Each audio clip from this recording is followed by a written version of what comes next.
Chair, were you waiting for something?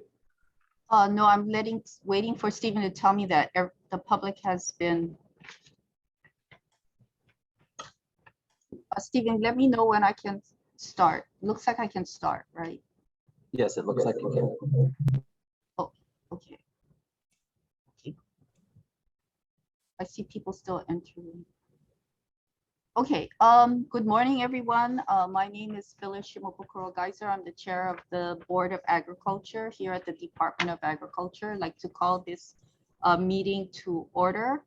To begin, I'd like to go over some housekeeping rules before I do a roll call for attendance of board members. For the public as an attendee, your microphone will be automatically muted during the meeting unless you are providing testimony.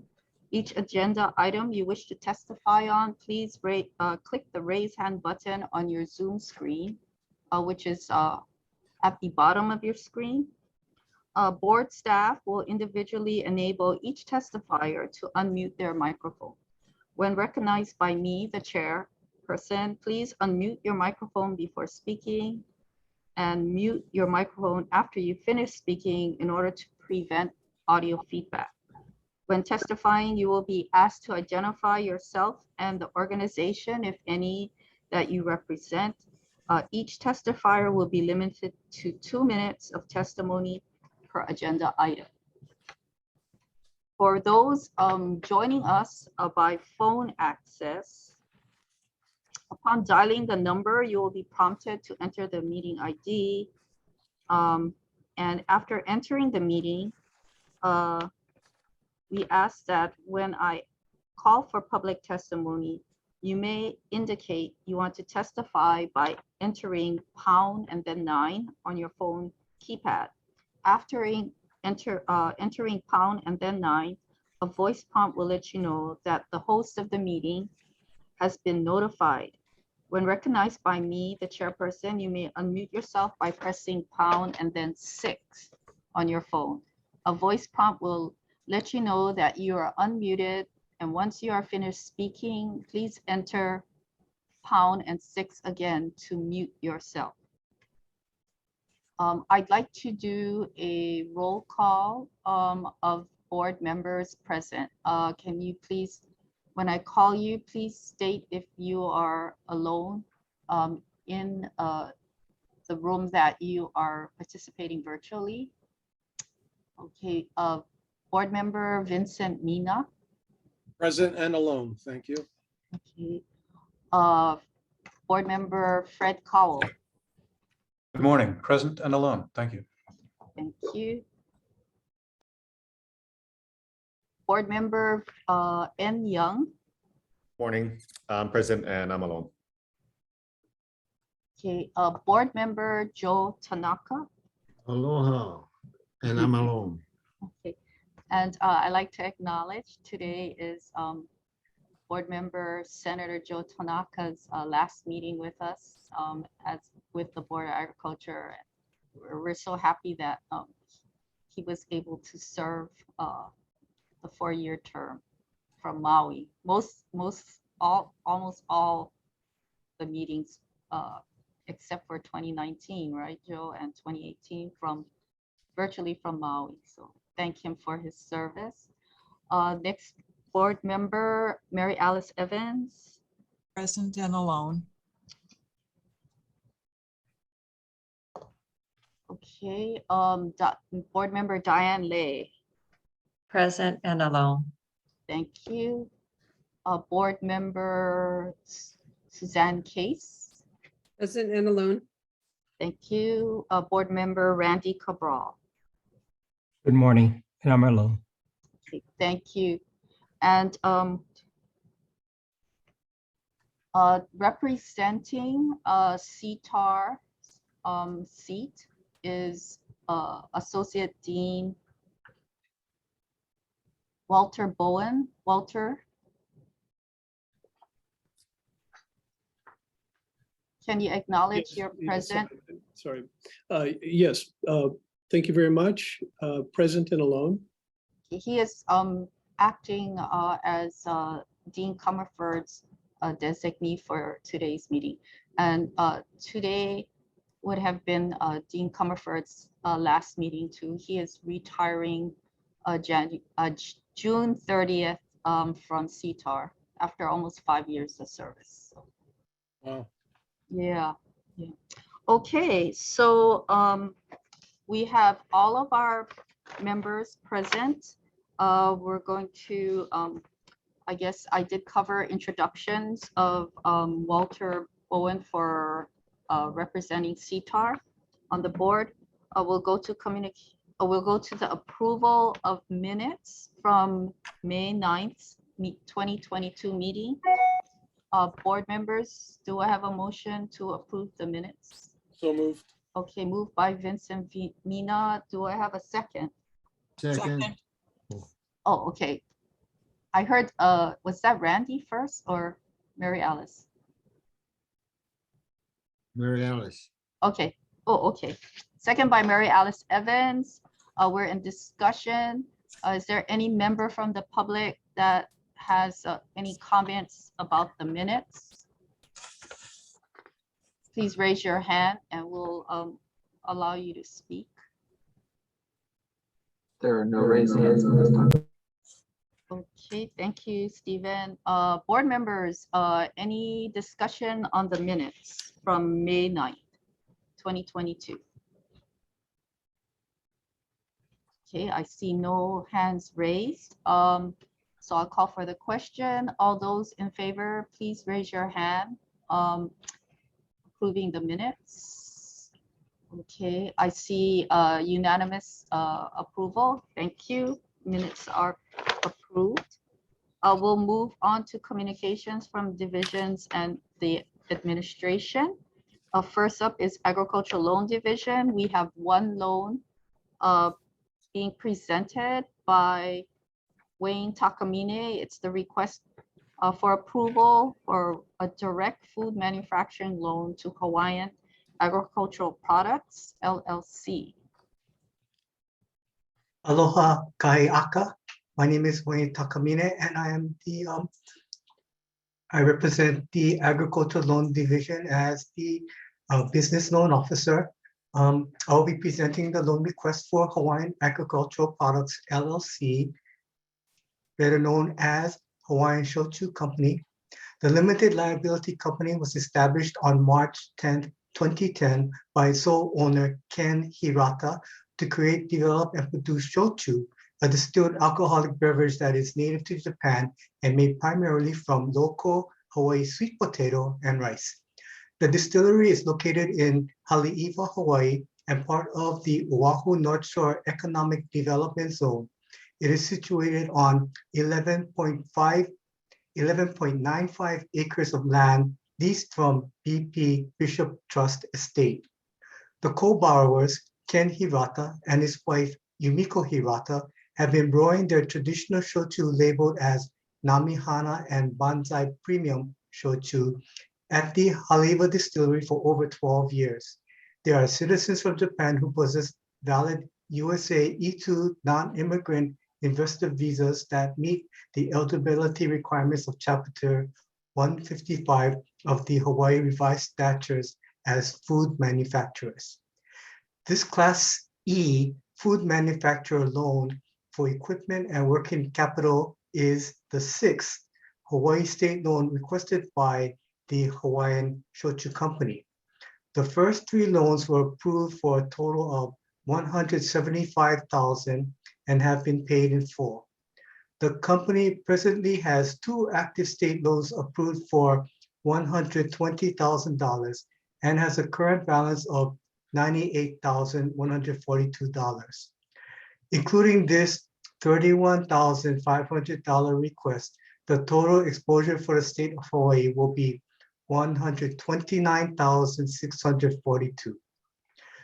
The terms for the Class E food manufacturer loan are as follows. Amount is $31,500. Period is 10 years or 20 monthly payments. Interest rate 3%. Monthly principal and interest payments of $305 until maturity. This request will be secured by a specific security interest will be taken on the equipment, including the sweet potato steamer, distillery parts, holding vats, aging barrels totaling $27,500. This loan is also secured by a UCC blanket security interest in crops, accounts receivables, inventory, furniture, fixture, equipment, deposits, general intangible trademarks and licenses, existing assets, including the distillery building improvements, copper top steel, traditional wooden steel, ceramic vats, pumps, mashing machine, holding tanks, office equipment, and furniture totals $378,969 per chattel appraisal dated June 13, 2022. Of note, currently, the two active loans with the state of Hawaii has a balance of $98,142, is also secured by a first position mortgage on the Hirata family's Waikiki condominium with a tax assessment value of $664,000. The staff recommends approval for this request. Thank you, Wayne. Board members, do I have a motion to approve the request? So moved. Thank you, Mary Alice. Moved by Mary Alice Evans. Do I have a second? Seconded. Seconded by Fred Cowell. We're in discussion. Are there any members of the public that would like to testify on this measure? Wayne, I don't know if we have the applicants present. Hi, Phyllis. I see no raised hands. Okay. What's the names of the applicants I can try and find? Ken Hirata and Yumiko Hirata.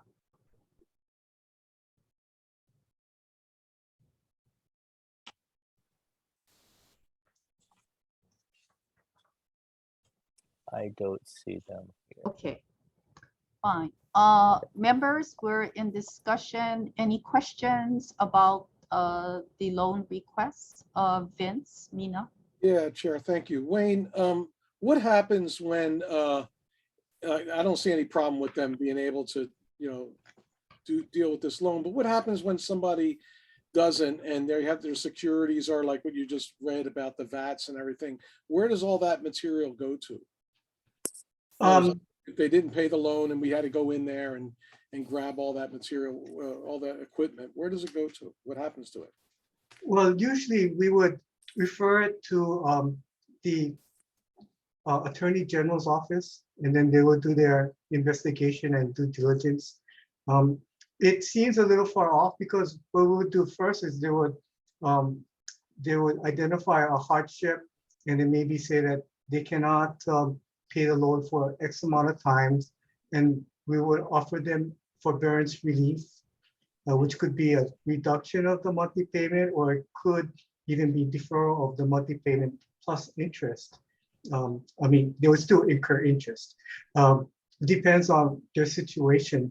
So I believe that, although this is a very successful venture, during the beginning, they did have a hard time where they had to get forbearance relief, and the division allowed them to take that forbearance relief, and so it is as agreed. They have already paid off the loans, so we're fine with that. But if we would have to foreclose on the loan, or we would probably have to do a demand letter stating the circumstances why we are demanding the full payment. And if they cannot do that, then we would start referring it to the Attorney General, and they're the professionals at this. It's not something that we would be involved, but we would also have to get counsel from the Attorney General.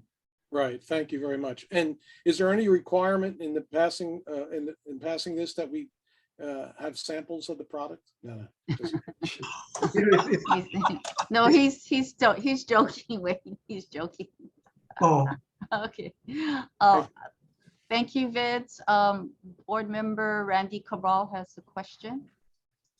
Wayne, I'm assuming they're either raising or purchasing the sweet potato and rice. Where is that reflected in the so-called income and expense projections for the 3 years? Okay, I think most of that will be in the supplies, materials and supplies, but let's see. I have to take a look at this quickly.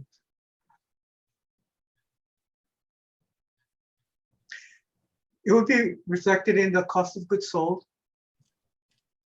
I believe that in the 3 years historical, you can see the cost of goods sold. It ranges from 14,000, which is the bad year 2020, where they basically shut down most of their operation, to last year 42,353. So you would see that in cost of goods sold. Yeah, I mean, I see the cost of goods sold total amount, but if you look at the expense line, I don't see anything referring to supplies. So I'm sorry, it just- would be in cost of goods sold, the materials needed to manufacture the distilled spirits. So it wouldn't be in the expenses, it would be in COGS, but we haven't broken down the COGS. We probably have that as some kind of one of their in-house financial statements. Okay, thank you.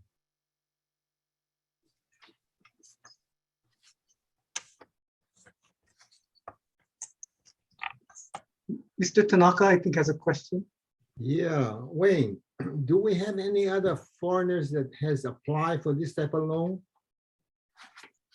I'm sorry, did you want to, you say, do we have a ways to extend the loan? No, do we have any other foreigners that's applying for this type of loan? You know, right now, I think the farmers are, from what I've seen in the loan servicing reports, they're starting to feel the pinch. I think they started looking at, you know, increases of supply expenses from last year. But this year, I see some people saying that it's like 50 to 100% increase over last year's cost. Wayne, Yes. excuse me, but I think the question is, are there any other foreign lenders in this program? People that qualify and have applied that are not US citizens? I think that's the question that Yes, board it member. is. Yes. Not in my portfolio, sorry. I don't know what the other portfolios. But we can get back to you on that that question, Joe. Wayne represents Oahu and Maui. Yeah, So my it- follow-up question would have been there's a lot of foreigners in the farming industry right now. And most of them, like you say, is having a hard time. So do you anticipate any loan, or would you encourage them to borrow money from you? Well, what we have is we have immigrant farmers. So they come from somewhere else, but they have acquired their US citizenship and residency in Hawaii. So they qualify under revised statute 155 as qualified farmers, and we can lend to them, but they're immigrant farmers. As far as people working on the visa, I think the Hiratas are a special case. They do not qualify for SBA loans. They don't qualify for those with the FSA. Okay, thank you. Thank you for the question. Mary Alice, or was it Diane? I'm sorry, Diane had her hand raised. I did, but I guess I was gonna let it go, but might as well, since we're talking about immigrants versus foreign nationals, I guess you would call them. I was just wondering about the length of the term of that type of visa, the USA E2 non-immigrant investor visas. Do you know what the terms of those are? Are they 10 years, 20 years? I'm sorry, I did not look at the term. I just know that it's valid right now as we're doing the loan. I don't see any situation where they will get terminated from that program. They are very careful because they said that if they do get into trouble, that their visa could be revoked. So they're very careful to keep things on the level. Well, I Okay, can thank you. check for you on that, yeah? No, I was just wondering in terms of whether I guess I'm thinking in terms of whether the ARM does that type of, or the loan division does that type of background research to make sure that that extends through the visa would extend through the term of the loan as well as actually on the lease itself of the property, you know, just, and obviously in a case like this where it's primarily equipment for manufacturing, if they lost that leasehold, they could, you know, relocate somewhere else. I have no concerns about the loan, just wondering in terms of our process, internal process for reviewing the application. So Okay. just something for consideration. When they Thank you. established when they established the distillery, the loan with the BP Bishop Trust Estate was 30 years. So I believe they have about 18 years on it. As far as the term, it's a pretty long term, 10 years, but the equipment holds its value very well. The original equipment is still in very good condition. They do want to upgrade to make sure that nothing breaks down in the middle of their processing their distilled spirits. So that's why we extended to 10 year, because it's more of a facility type of improvement than it is something that's like equipment that's only going to be depreciated over 5 years. Okay, thank you so much. Appreciate it. Thank you. Thank you. Board members, any other questions? Okay, if none, I'll call for the question. All those in favor of approving this loan request, please raise your hand. Okay, I see. Okay, I see chair votes aye. I see a unanimous approval for this loan request. Okay, thank you, Wayne. Thank you. Okay, moving on to Agricultural Resource Management Division. We have 8 items for the division. I'd like to call Linda Murai to do the first presentation, which is a request approval to cancel a general lease in the Molokai Ag Park.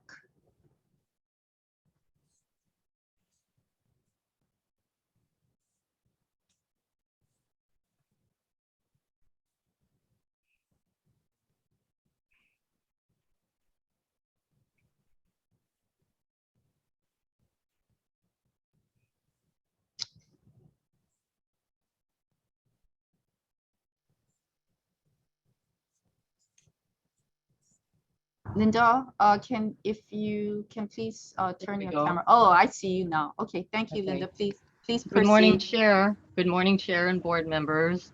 I'm Linda Murai. I'm a property manager with the Agricultural Resource Management Division. I have a request to approve to cancel general lease number S9009. Mahana Nursery and Irrigation Supply, Inc. is the lessee. This is located at the Molokai Agricultural Park on the island of Molokai. Some background on this.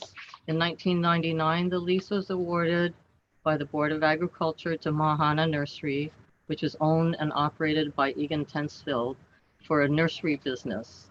Subsequently, due to health and family reasons, Mr. Tensfield moved to the mainland, and Agrigenetics Molokai LLC took over farming operations producing seeds.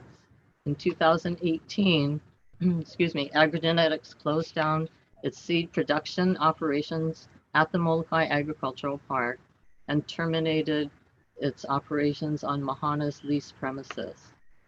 In 2020, since 2020, the lease rent has not been paid, and there is currently a delinquent lease rent balance due of $4,310. In addition, real property taxes have not been paid since 2020.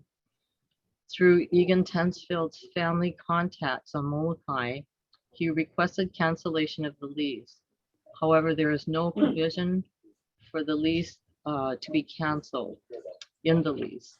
Mahana is in default and breach of the provisions of the lease, which are delinquent balances due of lease rent and property taxes, required liability insurance coverage was canceled, and the premises is not being harmed. Letters of violation and default were sent via certified mail, and there have been numerous phone calls and emails with Mr. Tensfield's family conveying the notification of the violations and default. To date, the defaults and violations have not been remedied. No response has been received from the lessee nor his contacts since March 2022. Our recommendation is that the Board of Agriculture, 1, approve the cancellation of general lease number S9009. 2, authorize the issuance of a lease cancellation document. 3, authorize the staff to prepare the parcel for disposition by public notice. And 4, approve the request to refer general lease number S9009 as a delinquent account to the Office of the Attorney General. Thank you. Okay, thank you, Linda. Board members, do I have a motion to approve the request for cancellation? I see Randy Cabral moves. Is there a second?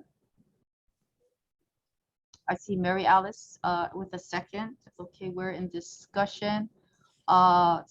Is there any member from the public that would like to testify on this measure? I see no hands raised. Okay, thank you, Jason. Board members, any question? I see Vince has his hand raised, followed by Randy Cabral. Vince? Yes, hi, Linda, aloha. I'm trying to get a timeline here. It says that in 2018, Agri-Genetics closed down its seed production. And then it says due to health and family reasons, Mr. Tensfeld, when did he stop? When did Agri-Genetics start? And it seems like there's a 2-year period there between 18 and 20 that somebody was paying the rent, right? Okay, so the first part of your question, when, or maybe I better ask you. Yeah. Just the first part of your question. Let me clarify it. So thank you.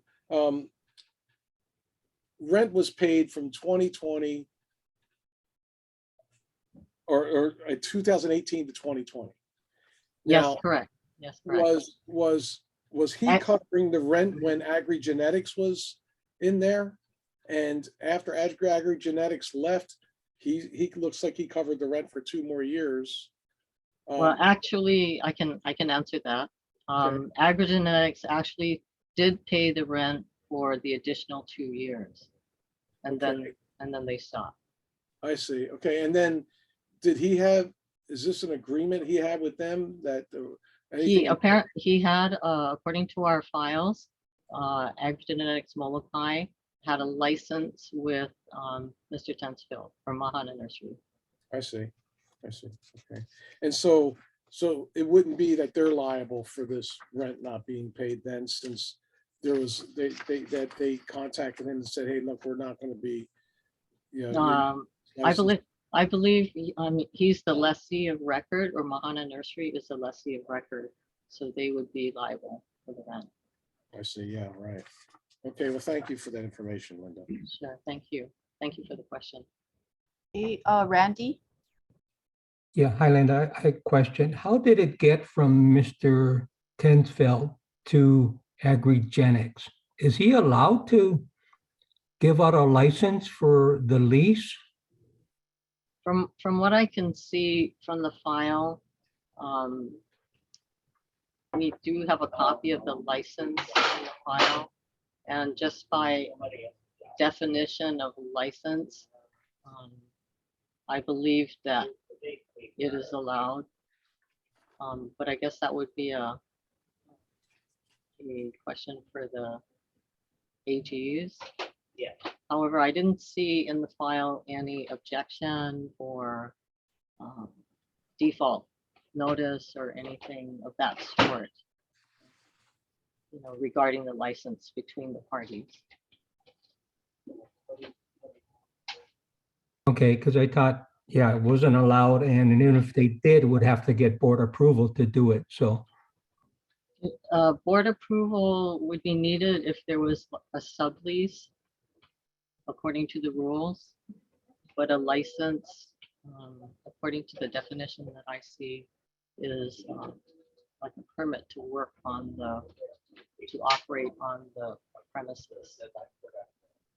I don't know if the AGs want to comment on this at this point. Yeah. But like I said, there was nothing in the file that objected to this type of business arrangement. Brian, do you want to comment? Sure. And I'm happy to do it in public. I just want to make sure you want to hear the answer in public. A license, it depends on the specifics of the license. I would say generally, because a license could be something as simple as you may go onto my property to travel over it, or you may go onto my property to fix a utility line and something like that. So it could be something simple like that, and we might not require board approval. I will say, however, if a license is being used in substitute for a sublease, so you can go onto my property and take it over and sort of do everything you can just as a sublessee could. If we were asked, or if I was asked anyway, I would have said, yes, that should be treated as a sublease and it should have been taken to the board. I don't know what happened in this particular case. Okay, thank you. Okay, any other questions from board members? Okay, Diane Day, I see your hand raised. Thank you. Linda, I was wondering, there was no provision to cancel the lease. Is that typical in our leases? Yes, yes. There is no provision in the lease for the lessee to cancel the lease. Okay, so the process normally would be to come to the board and request it. Right, we would have to find them in default or breach and bring it to the board. Yes. But say, okay, in this case where the original lessee was, or the lessee, I should say, moved to the mainland. And he said, I'm not going to farm anymore. And he told the department that you would wait for him not to make payments before, or to stop farming, and then that would be in default. Is that what you're saying? Versus why, I don't understand why there's not a cancellation clause where they can't apply to the department to say, you know, for whatever reason. Well, and I'm only speaking from my experience in private business. Normally, we don't give the lessee or the grantee an out of a contract, because then, you know, they could just cancel the contract, and the contract is meant to be divided by. So yeah, but bottom line is there is no cancellation provision for the lessee to cancel a lease. Okay. And it just, you know, I mean, I guess to me, it seems like it's a two-way street, and we've got more pressure to make more land available for farmers, you know, or ranchers. And, you know, that just seems that then that falls to the department to have sufficient staff and staffing time to assure that people are in compliance.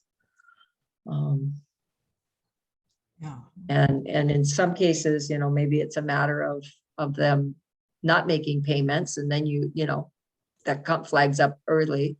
But in some cases, you may be going ahead and making payments, and you're still not farming, and you know, it just frustrates other farmers who want to farm. So anyway, it's just for future consideration. I don't know where that process leads. Thank you. It's a rule change. Okay. I'd like to comment. This is Phyllis. Linda, did the staff, did you did try to reach out to the lessee during that time, and you were in communication with his family contacts, so you were trying to resolve the deficiencies or the defaults? Yes, yes.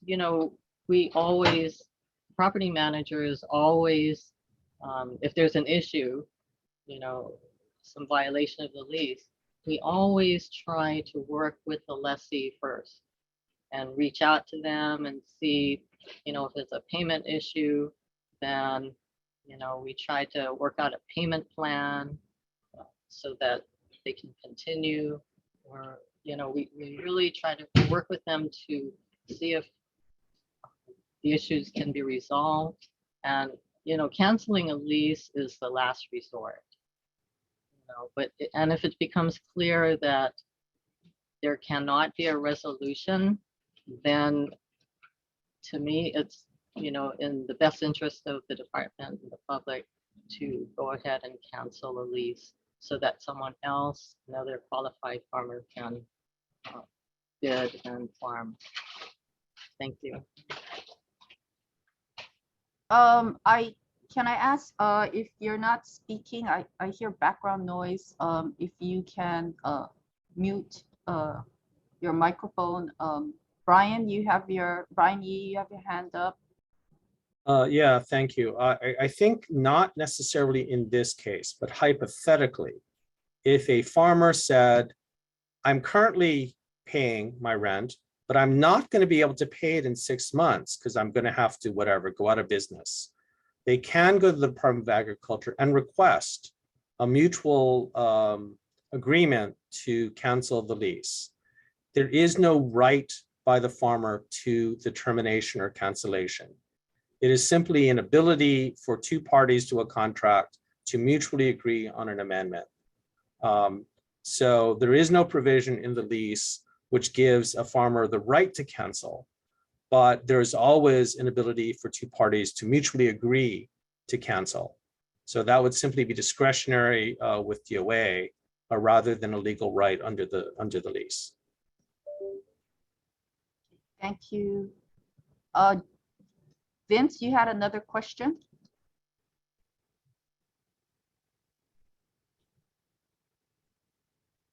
I saw your hand raised. Vince, you're muted. I'm Vince, sorry. you're muted. Thank you. Brian, it's in here, it speaks about that, health issues were at play. He moved to the mainland and family reasons. But it says that his family requested cancellation of the lease. So is there can that same discretion be applied to if he had doctors who said that, hey man, the guy can't farm anymore, he's got some serious health issues? Is that also can be at play here? Because it seems like his family was contacting the department to say, hey, he's got health issues that has to go back to the mainland. Two different things. One is, could the farmer ask, the Department of Agriculture is not prevented from canceling the lease. The one potential problem with your scenario is the person who has to agree is the farmer, not the family. So when could DOA cancel because the family asked for it? No, because you need to get the farmer's consent, right? Because you need to get the party who signed the lease to consent. But if the farmer had asked for the consent, again, DOA is not required to cancel, but there is a legal ability to cancel. Yeah, it says here through his family contacts in Molokai, he requested cancellation of lease. And I'm reading that their family's going, hey, I'm receiving these notices, and my dad requested, cancellation of the lease. But the signature, I guess all I'm saying is the signature would have to be from the farmer. Yeah, I hear you. I hear that. Okay, thank you. Mary Alice, you had a question? I have a comment. It appears to me that the farmer is not being treated as a business or a business person in this kind of one-sided ability to cancel. I understand that cancellation is concern, but it seems like there ought to be a provision, whether it's 30-day written notice, 60-day written notice, 90-day written notice, where the farmer has some rights as well in this business arrangement. Farming shouldn't be treated as a lifestyle privilege, or it should be treated as a business. Thank you, Chair. Thank you, Mary Alice. Any other questions for Linda Murai? Okay, I see no other hands raised. So I am going to call for the question. Board members, all those in favor of approving the request to cancel general lease S9009, Mahana Nursery and Irrigation Supply, Inc., the lessee. Okay, I see, hang on. Okay, I see Mary Alice Evans in favor, and Young, Vince Mina, Diane Lay, Suzanne Case, Randy Cabral, Joe Tanaka, Fred Cowell. Chair votes aye. I believe that's unanimous approval. Thank you. Next is request to amend prior board actions approving conversion of revocable permit S-7713 to a general lease and annual base rental. Roy Hasegawa will do the presentation.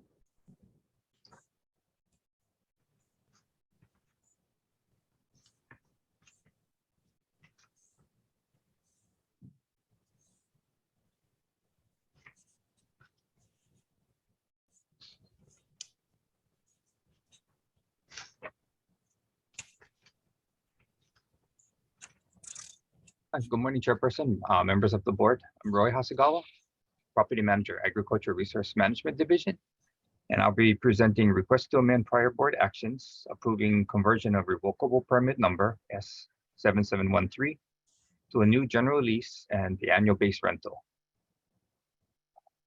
And this is for Bill Hardinger and Carla Hardinger, a permittee in Waimanalo, island of Oahu. In 2021, the Board of Agriculture approved the request to convert dealer and revocable permit number S7713 held by Dale Hardinger and Carla Hardinger for pasture purposes to a new non-agricultural park lands lease. And the board also approved the annual lease rental for pasture purposes. The dealer and revocable permit is for the specific use for pasture purposes, which included the permittee's activity of boarding horses. Under the Department of Agriculture standard general leases, the definition of pasture purposes is defined as the conduct of livestock operation of keeping cattle primarily, and others in a minor role such as horses and sheep, where animals graze the land for feed produced. Special equestrian activities, according to the general lease, accurately defines the character of use for the lease.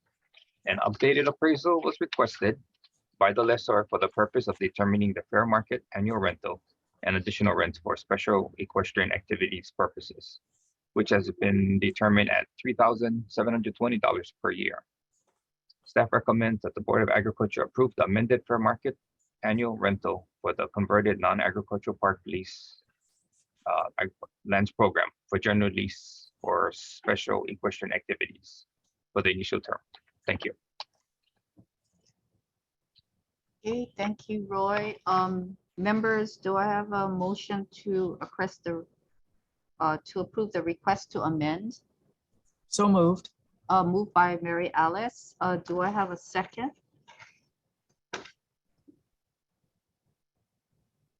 I see a second by Randy Cabral. Okay, we're in discussion. is there any member from the public that would like to testify on this, this item?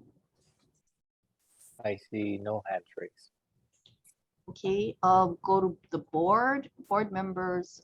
Randy, I see your hand raised, followed by N Young.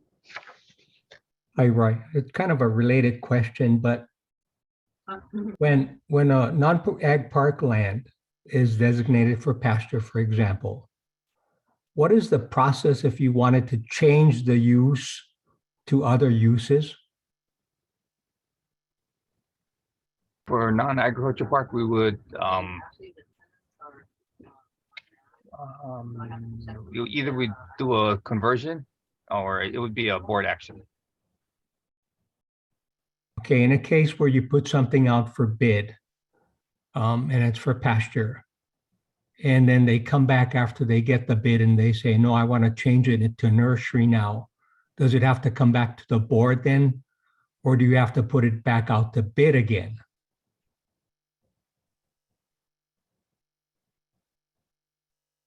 I'll defer that to Linda Marai.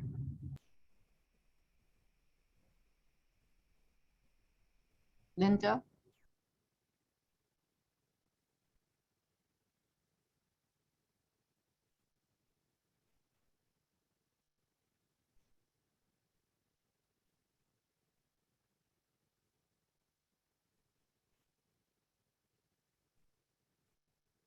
Linda, are you in?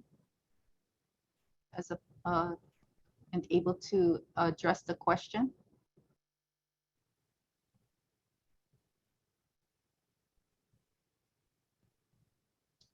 We're gonna, do we need IT assistance to let Linda speak? She's in and unmuted, so I'm not sure.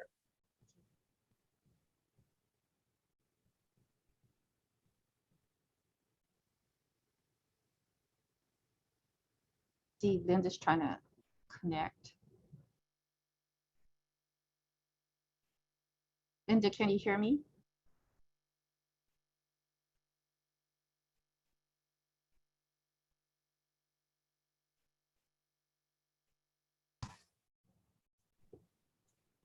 Chair, just move on. I can talk to maybe Linda. Okay, okay. Later.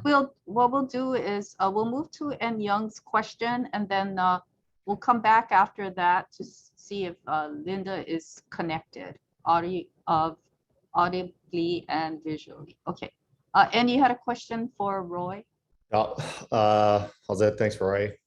Okay, so I think I understand, we moved from a DLNR permit to the Department of Ag permit, and the character of use is is not consistent, right, between the two departments. Yeah. So in this case, how was the folks using the Hardingers, they were upfront with character of use with the department? Yes. When we went to the board November, everything was for pasture, but when it was reviewed by the Office of the Attorney General, the definition came up. So that's why we're at the board today. Okay. That's pretty much my question of how that transpired. And then what, we're gonna collect back rent on them to the term where we converted the lease? Oh, it hasn't been converted yet. When we went to the board approved the conversion, but during the review process, the definition of pasture came up. So now we're asking the board to amend. So the new lease hasn't started. It's still on the permit yet. Okay, I see. Okay, so Yeah, the board action, but then the process part hadn't occurred. Yes. That's okay. Okay, thank you. Thank you. Okay, Linda, are you able to address board member Randy Cabral's question? Yes, can you hear me Yes, now? yeah, I Okay, can great. hear you and Randy, see you. Randy, can you repeat the question again for me? Sure. I think when you put something out for bid for pasture, for example, and somebody bids on that and gets that, and they want to convert to, let's say, nursery now instead of pasture, does it have to go out for bid again because maybe other people would have applied if it was under nursery?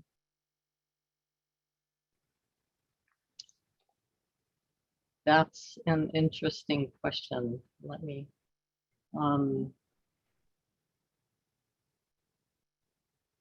that's an interesting question, Randy. So you're asking whether, okay, I'm sorry.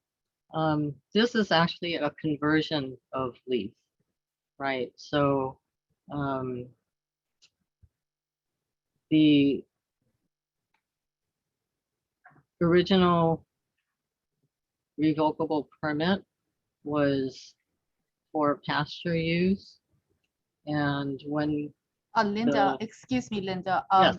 I think, Randy, you're not asking a question specifically to this conversion. You're asking a question in general about someone going to bid for a lease that is for pasture use, and once they're awarded the lease by being the the awarded bidder, they want to change and not do pasture use. They want to use diversified ag use, which is nursery. Then the question is, if they want to change the use, does the department require that lease to go back to public notice for a bid? I think that's what Randy's asking. Correct. Yeah, Is that not correct? yeah, Okay. not Okay. So I'm sorry, I misunderstood. So if this was a case of a new a lease being awarded via public notice, right? And the lease or the parcel was being offered by public notice for pasture use. And the process is that we would put out the public notice, and interested farmers would submit their applications to us.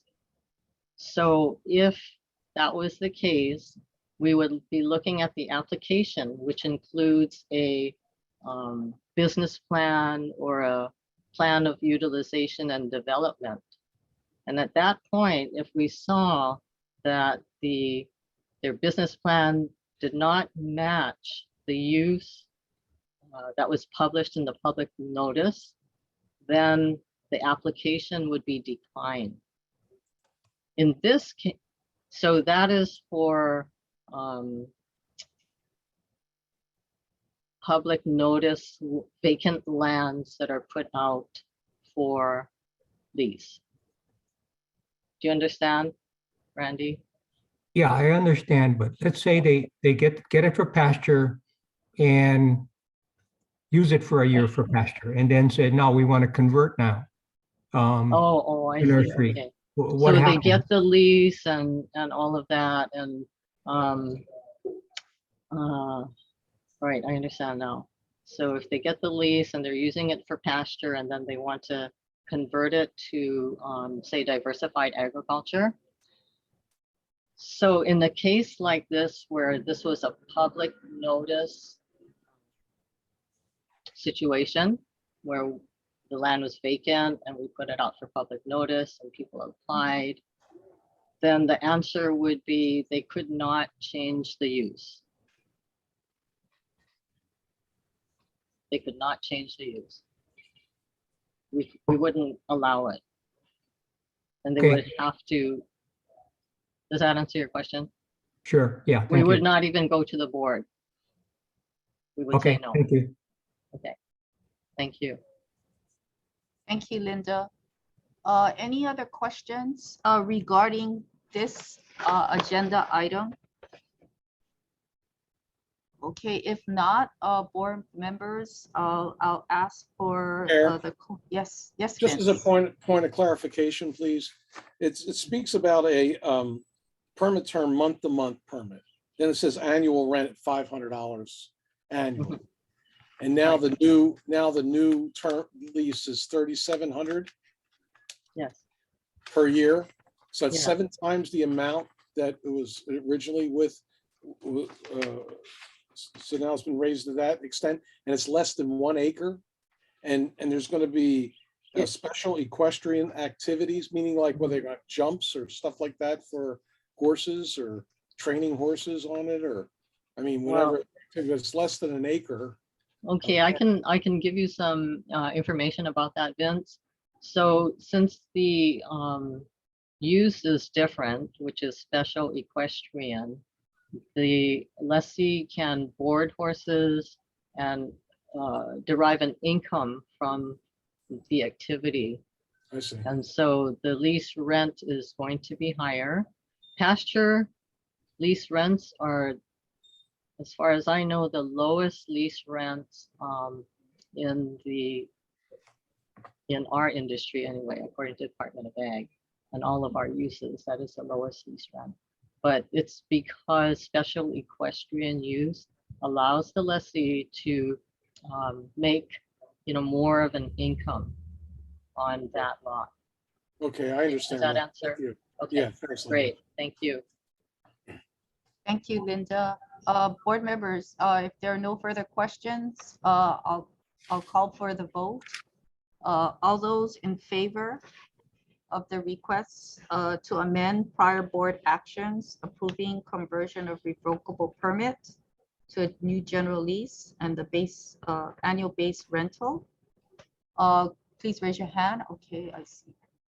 N votes yes. Vince votes yes. Randy Cabral votes yes. Diane Day, Suzanne Case votes yes.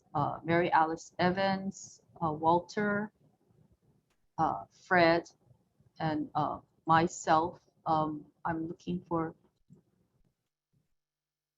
Joe votes yes. Okay, so there's a unanimous approval. Thank you.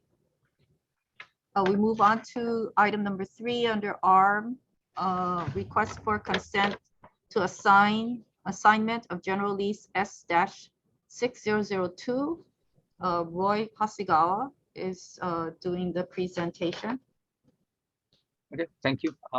Yeah, this request is consent to assignment, general lease number S6002 from Ricky Young, lessee, assigner, to Shane Rupp, assignee in Kuku Agricultural Park. General lease number S6002 was awarded to Ricky Young in 2000 by way of public drawing. Mr. Young developed the lot into a successful farm that produces coconuts, limes, banana, tomatoes, and dragon fruit. Mr. Young's declining health has made him unable to farm, and he began experiencing economic hardship. Mr. Young requests that the lease be assigned to Shane Rupp pursuant to sections 4-153-33, A6, B, and C, Hawaii Administrative Rules. Shane Rupp worked on his father's farm after graduating from BYU, Hawaii in 2011. His duties included growing vegetables and building raised beds and high tunnel greenhouses. From 2017 to present, Mr. Rupp has owned and operated his farming business in Hauula, where he cultivates sweet potatoes, yam, taro, banana, dragon fruit, breadfruit, sugarcane, and floral plants. Mr. Rupp would like to expand his operations by growing taro, banana, breadfruit, and various vegetables and herbs on the subject farm lot. Mr. Rupp qualifies as a bona fide farmer with more than 2 years of full-time farming experience and meets the eligibility requirements for agricultural parks pursuant to sections 4-153-1 and 13 Hawaii Administrative Rules. There is a consideration of $169,000, which includes an inventory of mature trees and plants. In accordance with paragraph 17, assignments of lease, any net proceeds are subject to a premium percentage charge benefiting the lessor. In this case, calculations in accordance with this provision net $0 to the lessor. Staff recommends that the Board of Agriculture consent to the assignment of general lease number S6002 from Ricky Young to Shane Rupp. Thank you. Thank you, Roy. Members, do I have a motion to approve? So moved. Okay, moved by Fred Cowell. Do I have a second? I'll second, Chair. Okay, second by N Young. We're in discussion. Is there any members from the public that wish to testify on this item? I see no hands raised. Okay, board members, we are in discussion. Randy Cabral, you have a question? Yeah. Hey, Roy, when you guys calculate out the so-called premium percentage. And so the value that's being used, $160,000, who determines that? And who verifies that? The lessor, I'm not sorry, the lessee, they put together an inventory for us to look over. And you guys verify the value of that? We would take it, we take their word for it, that that's what the I mean, I can see the inventory, but as far as the pricing, and they know better than anyone how much their how much the plants and the fruits cost. Okay, it would be interesting to see if you took that same value and went to an independent person, what value they would come up with. Be a curious exercise, I think, to see how well they tie into each other. Yeah, thank you. Any other questions? Vince? Yeah, on Randy's, follow up on Randy's question, Roy, that's a lot of plant material. 169 grand. Is it 6 acres planted? Is that whole 6 acres planted? There's greenhouses and these are full of plant material in a sense? Many coconuts, mature coconut trees, and then the smaller plants, the citrus. I see where Mr. Rupp has his hand up. Maybe he can answer all this too. Please allow Mr. Rupp to speak.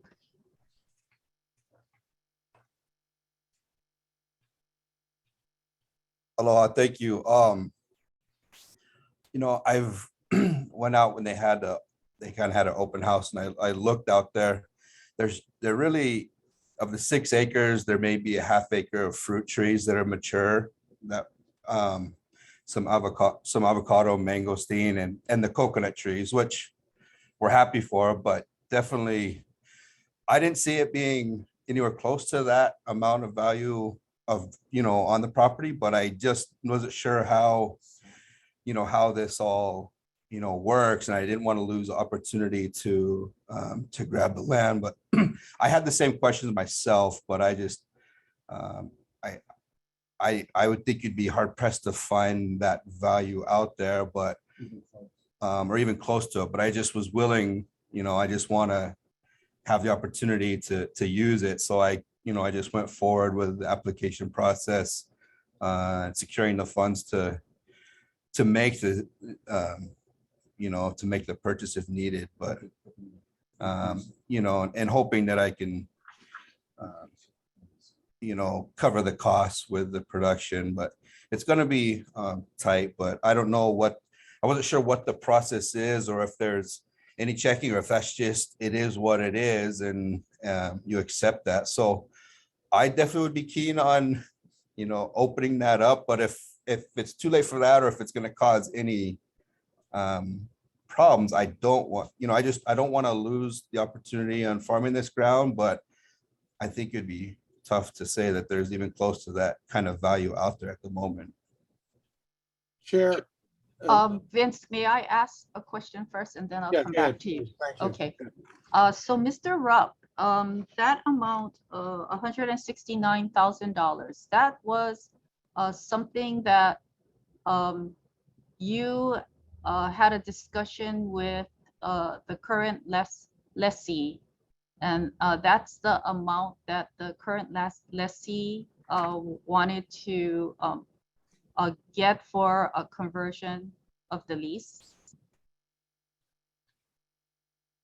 Is that a number that was determined by the current lessee? And there was a listing for it at 189, and I said, well, we'll come in, I'll offer 169 for it, and then they accepted that. I haven't talked or spoken with, per se, Ricky Young, just his realtor and whoever he's using to negotiate that, and then they accepted the offer 169.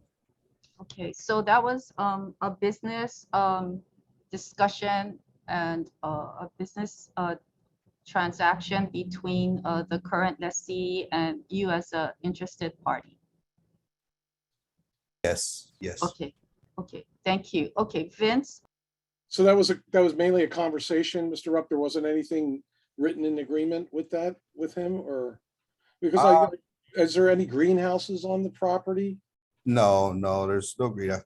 It was just an offer, so we signed, an official like offer. It's in escrow with the real estate, just pending on the outcome of the approval or not of this. Right, Um, or something, but right. And so with that, uh, there's no infrastructure on the property, just plant material. And Yeah. that said lease being $169,000 of what they're asking for. Okay, thank you. Thanks, Chair. Randy, do you have another question? Thanks, Vince. Yeah, I do.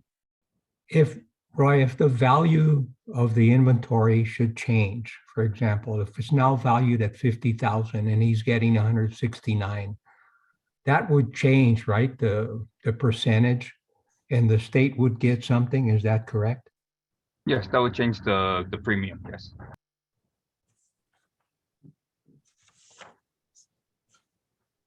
Yeah, I think that's troublesome to me, that the buyer is saying that he doesn't think that value is there, and yet we're accepting it. So, okay, thank you. And Chair, I'm sorry, one more follow-up with that.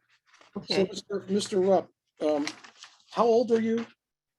I'm 37. Okay, so that's good. I say that in the spirit, being a farmer myself, making a living at farming, I know how hard it is to do that and Right. to make ends meet. And it's not like, all that you're looking to grow here is not farm intensive. Right. So I just want to make sure that, like Randy's speaking to, that, there's a way that we could look at this in a way that can best support your being able to be successful at farming and providing food for the community. So, Yeah. Chair, I yield to you in that spirit as far as how to proceed with looking at this. Yeah, I would love for it to be reassessed. Like I said, I was a little unaware of how it goes about or what the steps are. I found myself, I thought, if the place has been abandoned, then how is he able to ask for this chunk of money? But I was like, well, I guess that's just what it is. And I, putting numbers together and think that I can make it profitable, but like you said, it's going to be a lot of work and it's going to be some time. One thing that does concern me, the handful of fruit trees around there right now, I probably, I'm thinking they may be $500 a month worth of fruit that it would supply me with. So I'd have to do a lot more planning of other fruit trees, which are going to be another 7 years before probably any type of harvest. I've got to hook up all the water system.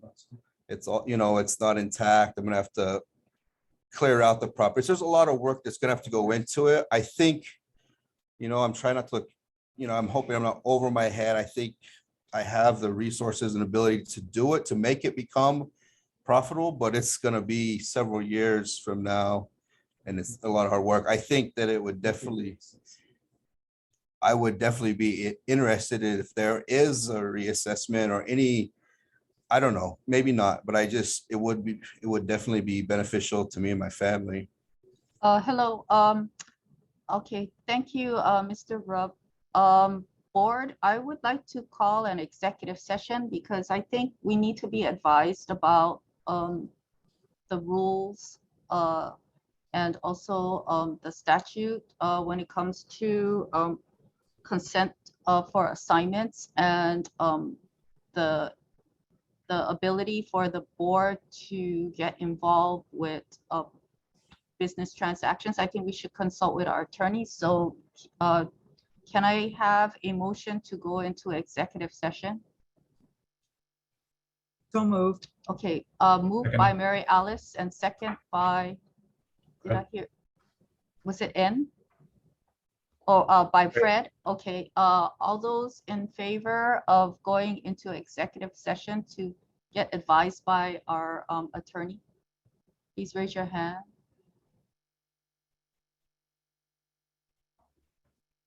Okay, I don't see. Okay, I see everyone. Joe, are you in favor? Executive session? Okay, Randy? Yes, okay. Okay, we have a unanimous agreement, approval to go into executive session. So can you exit Zoom and go to Teams? Where's that link for Teams? When was that sent? I think it was sent a couple days ago. Jason, can you resend the Teams link Yes. to everyone? Yes. Thank you. Thank you. Okay, so check your email for the Teams link. Stephen or Jason, if you could include the relevant ARM people and Jody Yee from our office. Thank you. Okay, thank you, Brian.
Send the team link.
thanks. That's what I hope.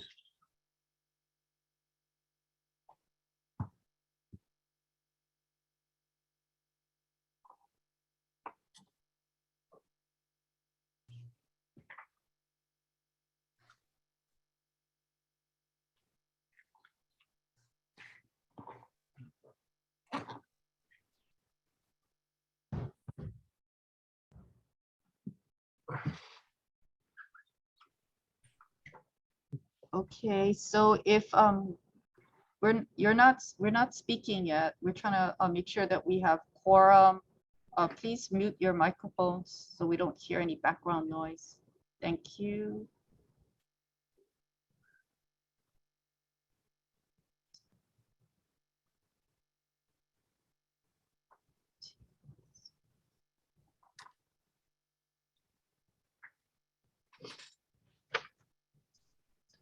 Okay, we don't have okay,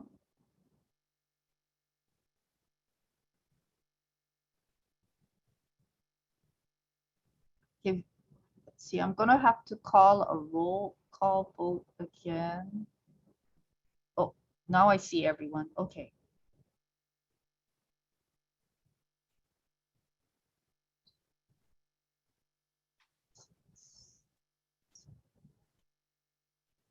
I think we're missing Randy Cabral.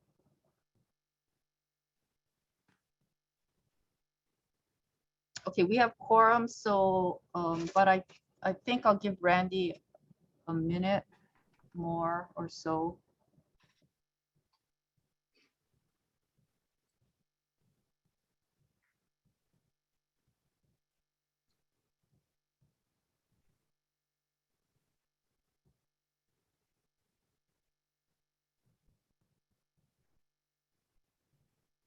Okay, I see Randy. Randy, are you here?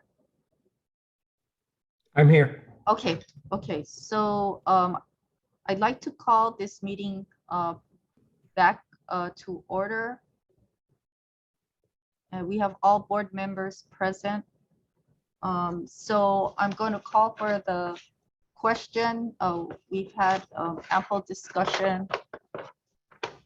Okay, so the motion is to approve the request for consent to assign the general lease number S-6002 from Ricky Young, who's the lessee assignor, to Shane Tyler Rupp, who's the assignee for lot number 2 in the Kokopo Ag Park. Okay. All those in favor to approve the consent to assignment, please raise your hand.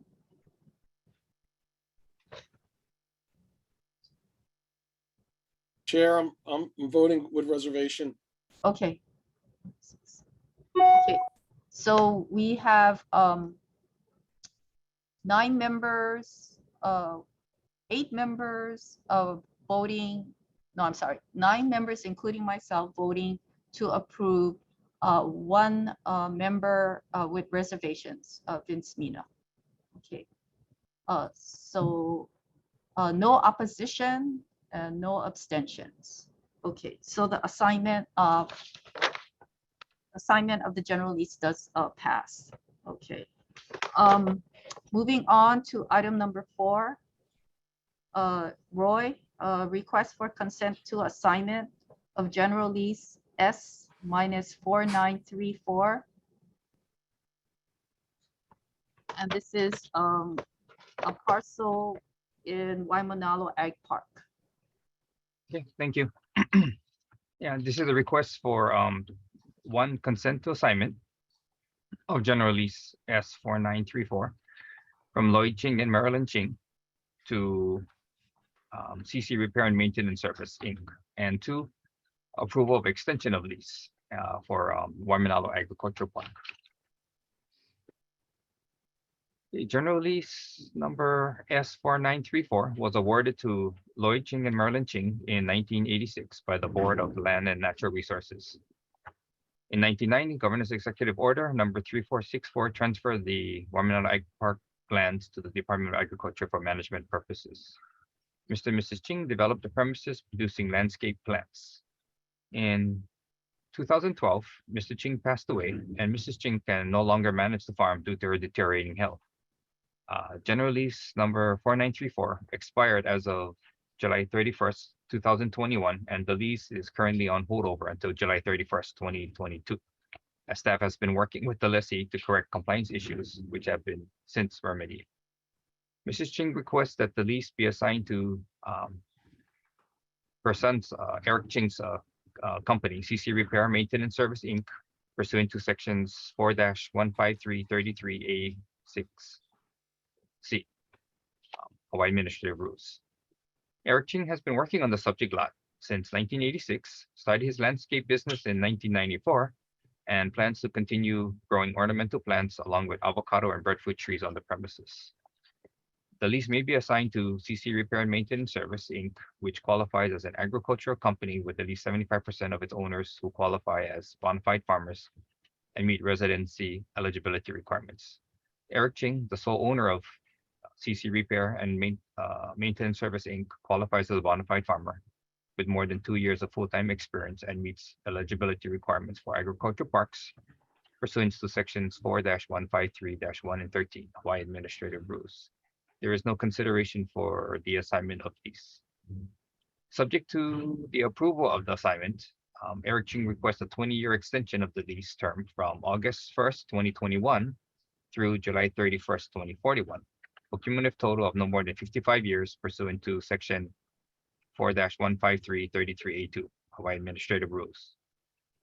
The board may extend the term of the lease to qualify the lease for lending purposes.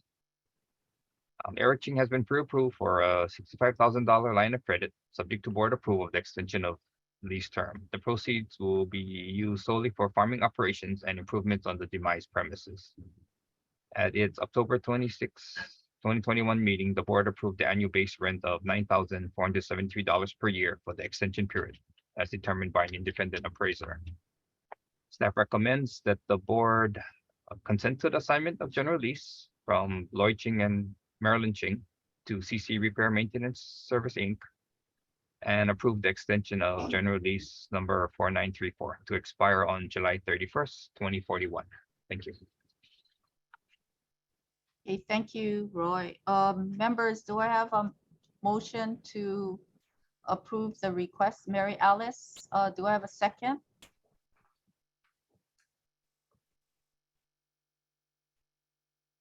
I see a second by Dan Day. Thank you, Diane. Okay, we're in discussion. Is there any member from the public that wants to testify on this item of the agenda? I see no hands raised, Chair. Okay, thank you. Members, we're in discussion. Anyone has a question regarding this item? N. Thank you, Chair.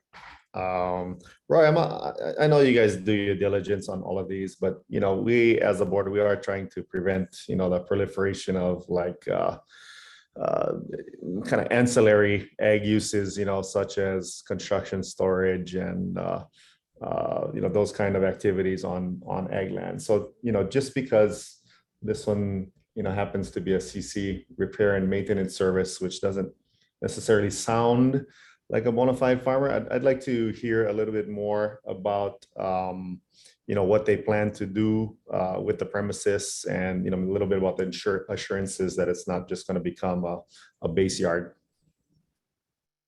Well, CC, this is the Ching's son, and he's continuing with the ornamental plants. There's a greenhouse where they do seedlings.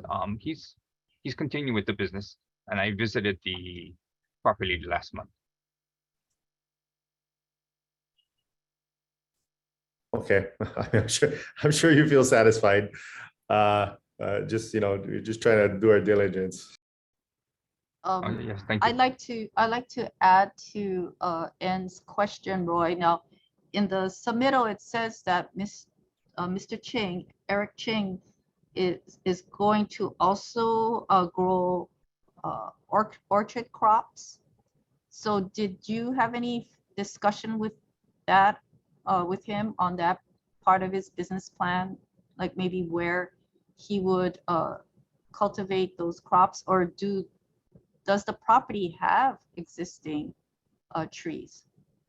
The property has existing trees, palms, but he's thinking that when the palms mature or they sell it off, then breadfruit might be more productive, more profitable. And then the back area, he set up a greenhouse for the young the keiki plants. Thanks. Is that additional information that satisfies your question, and That's very helpful. I just want to make sure, we're going through the steps. okay, thank you. Board members, any other question? I see someone raising their hand in the public among the attendees. Yes, I'll let him in. Let's see.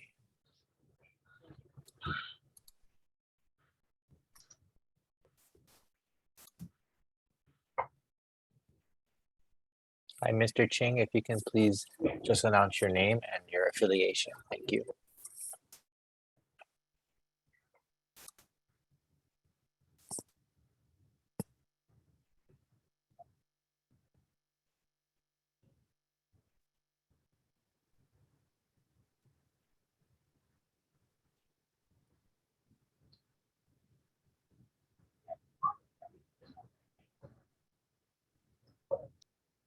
Mr. Ching, I think you're muted. If you can unmute yourself.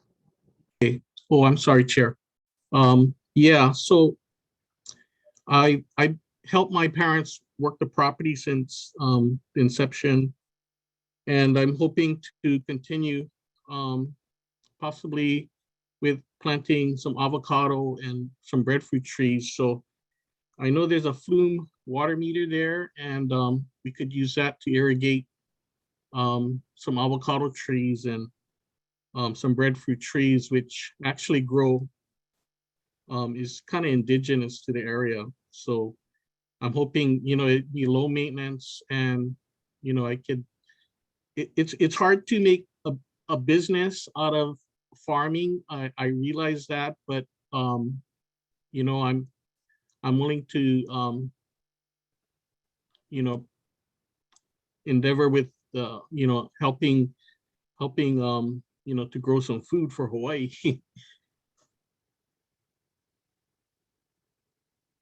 Okay, thank you. Vince, are you raising your hand for a question? Yes, Chair. Okay. So Mr. Ching, just so you know, it's about $1,200 a month, a year per acre. It's going to come out to be, right? And so you want to plant some avocado trees. You have landscape business stuff. I just want to suggest to you to look into V-trellis systems to be able to support your ability to produce avocados on them, and to get double the production and to kind of maximize your space there. So you may want to consider looking into that. If you have any questions about that, you can go to Hawaii Farmers Union United website. Thank you. I was wanting to get some information on like what particular variety would do well in Waimanalo. Even with the breadfruit, which variety would be most productive and marketable? Yeah, it's really important, as a Board of Agriculture, I think it's really important that we have those tools available for potential farmers to be successful. You've been working on your family land now for a while, so it's great that you have that inspiration to do that and drive to do that. But it's really important to have productive varieties in there. And there are people in Waimanalo that are using V-trellis systems. So again, you can get that information available to you. Okay, thank you. Thank you. Good luck. Yeah. Board member. All the best. Okay, thank you, Mr. Ching. And then, we also have a representation on our board from the University of Hawaii Cooperative Extension. So Walter Bowen can also reach out to his extension agents that work in that area to provide information in addition to the suggestion of board member Vince Mina. So good luck. Okay, so any other Thank you. questions from the board? Thank you for your comments. Okay, if not, I'm gonna call for the question. All those in favor of approving the request for consent to assignment of General Lease S 4934, please raise your hand.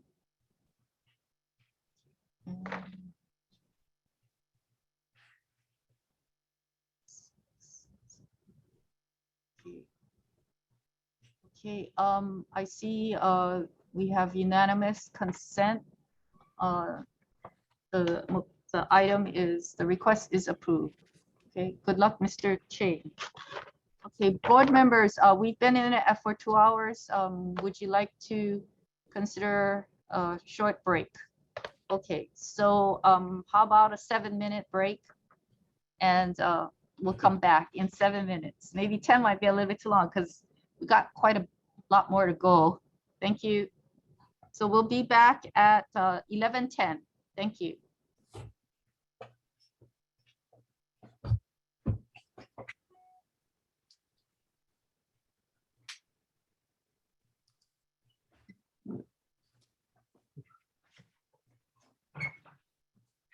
Oh, baby.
Okay.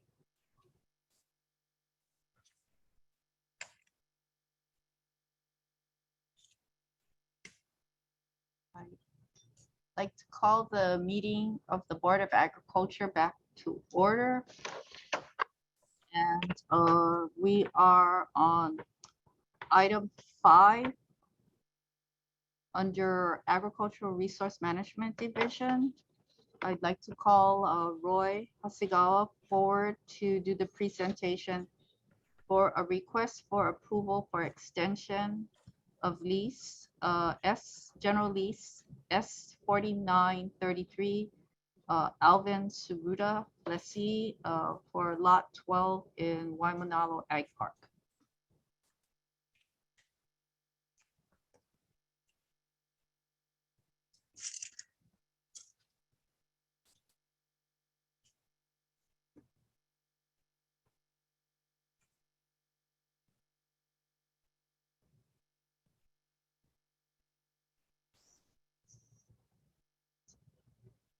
Roy, are you present? Yes. Okay.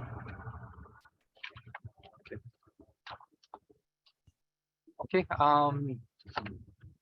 This request is for approval of extension of lease term, general lease number 4933 or Alvin Saruda. This is also Waimanalo Ag Park.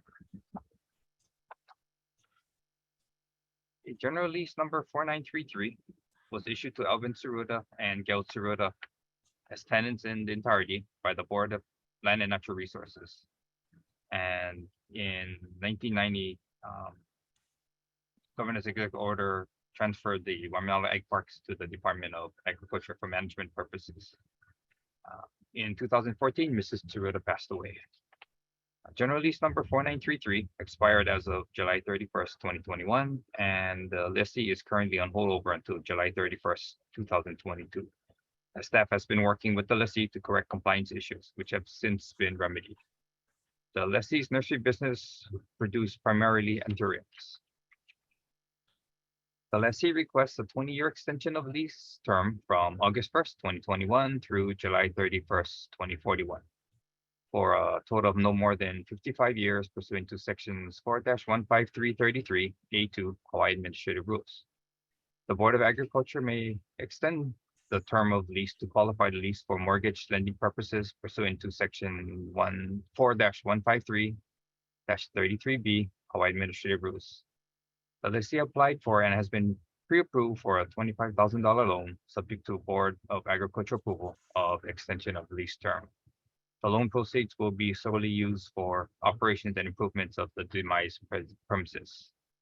An appraisal was ordered by the lessor for the purpose of determining the fair market annual base rental and additional rents for the subject parcel for the extension term commencing August 1st, 2021. The fair market annual rental has been determined at $12,885 per year. Staff recommends that the Board of Agriculture approve the lessee of general lease number 4933 as a holdover lessee.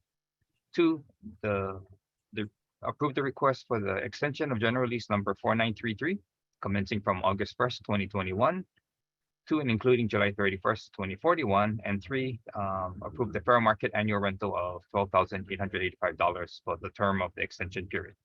Thank you.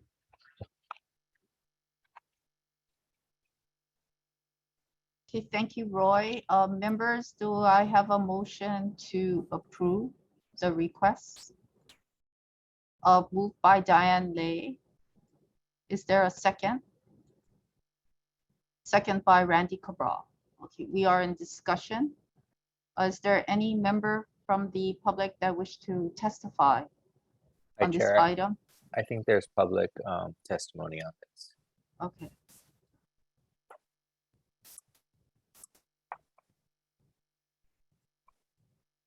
Okay, I don't see any hands raised. They were in person at the board. Oh, okay. So yeah. Okay.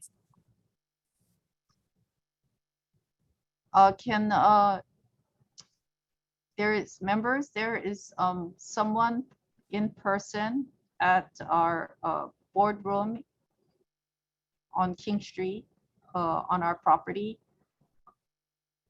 And so is there a way that we can see that person or not? They Yes, can yes, proceed. Chair. Yeah, okay. So actually I have it set up, but Mr. Sarunda said that he is just here to answer any questions. Okay, thank you. Thank you, Alvin Suda. Okay, so board members, any questions for staff or for the lessee? Vince? Yes, Chair, thanks. Ms. Truda, my condolences in passing your wife. I'm in business with my wife on our farm, so I know 1 + 1 = 3 in that respect. I just question, you're asking for a 20-year lease extension. How close to retirement are you?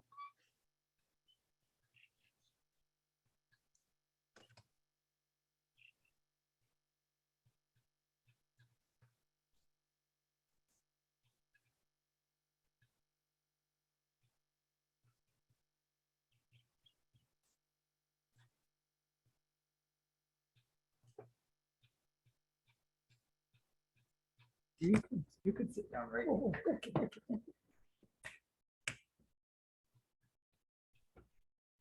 Okay.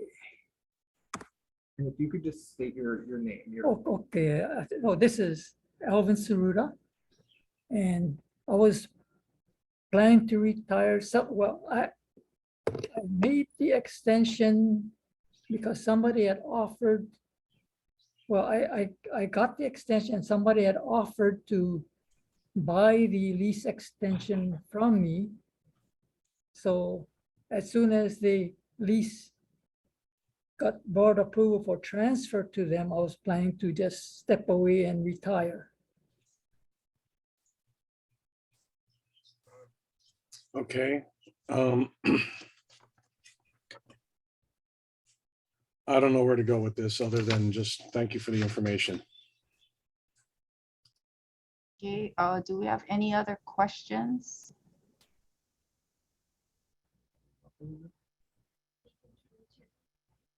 Any other questions from the board?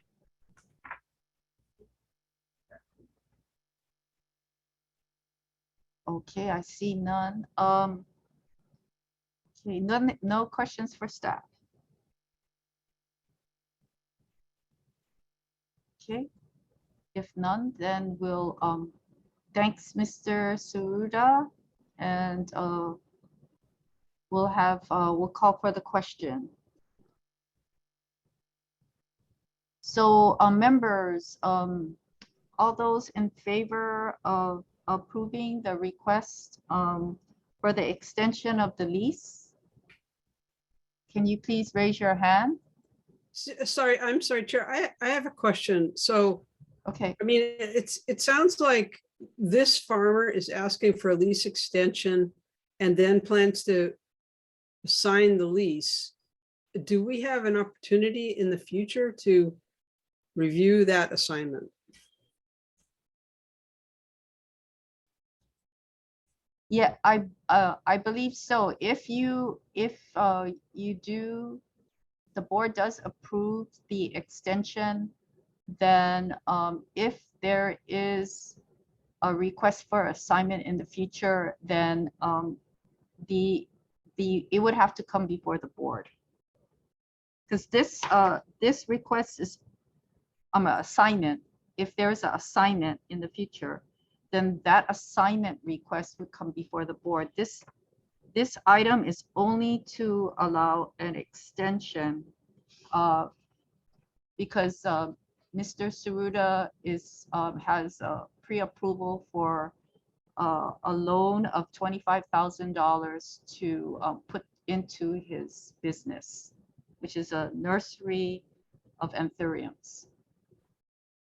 So this is just for, we would be voting only on giving him an extension because he has a pre-approved loan to put back into his business. according to the submittal.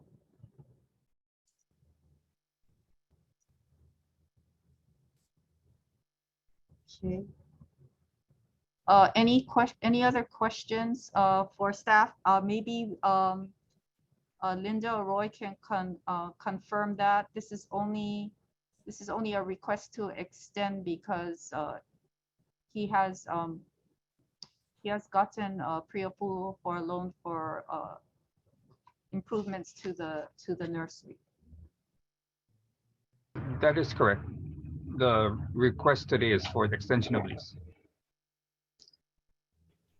Okay. Any other questions for staff?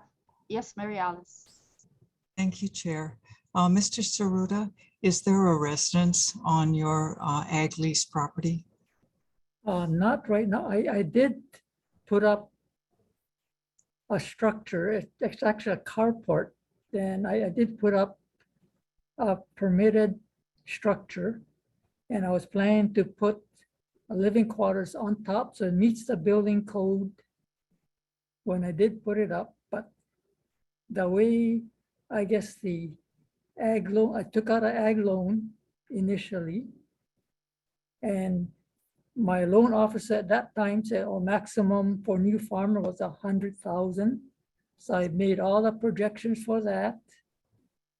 But when I started, they then told me, oh, I can only borrow up to whatever collateral I had. And as a new farmer, I had nothing. So they would only lend me $50,000. So I could never proceed with putting up a house I could live in for security purposes. So knowing Waimanalo, everything disappears if you don't have it tied down. So Indeed. that was my major problem. Thank you, Mr. Saruda. Thank you, Chair. Vince, you have another question? Yes, Chair, thank you. Mrs. Saruda, I wish you all the best in moving forward and in utilizing this loan to get things up to speed to where you can be able to transfer or assign the lease to someone who could step in and continue the work there. I'm going to vote with reservations on this just because of, I'm going to vote, approve with reservations just because of not quite understanding the whole dynamics of being able to extend a lease like that and then not being really there to work it, So at any event, I wish you all the best, just so you know. Thank you. Thank you. Randy, you have a question? I don't have a question, but I just have a comment. I know Mr. Saruda has worked this land from scratch when he started clearing and everything else. He puts his life into this place. And by him being able to get an extension and hopefully an assignment later on will allow him at least to have some sort of retirement funding for his retirement. So I can understand where he's coming from, and I certainly would want to support him on this. Thank you, Randy. I have a question for Mr. Saruda. It says that your business is primarily exotic varieties of anthuriums. Yes. Yes. Oh, okay. So can you, you had taken out a pre-approved loan. So, and you have worked with the staff to remedy any issues of compliance. So how are you going to continue to, use the pre-approved loan if you need to? Are you going to keep up your exotic crop, or did you need funding to get the property cleared up or in compliance? Well, I use my own money to come into compliance because because I had no security. I actually had some people live up there. They built their own house, and because that was an illegal structures, I had to come down. So, but then it was understanding that if they have to move, they have to tear it down on their own, but they left some of it behind. So I used my own money to have it cleared. I didn't use any of the loan or anything, just my own money that I had. But I had to sell off a lot of my plants to come up with the money. So you're going to continue to stay active in growing your highly valued exotic varieties of anthurium. Yeah, until the lease is transferred, then the people who want to buy the lease extension plan to keep it going. I'll stay around and help them, and then use some of the money to improve the structure, because the structure is at least 25 years old, because I put it up myself, like a shade house and everything. So it needs some repair work, but it's still holding up. Okay, thank you. Chair, just to comment on what Randy shared and what Mr. Saruda shared, I'll be changing my vote to just totally support Mr. Saruda moving forward. Okay, thank you.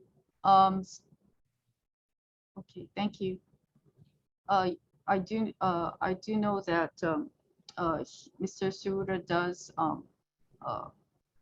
get involved in the community, providing plants for various nonprofit sales, plant sales, and so he's quite active in the Waimanalo farming community and Oahu also. So yeah. Okay. So if there's no further questions for Mr. Saruda, I'll ask the board for a vote.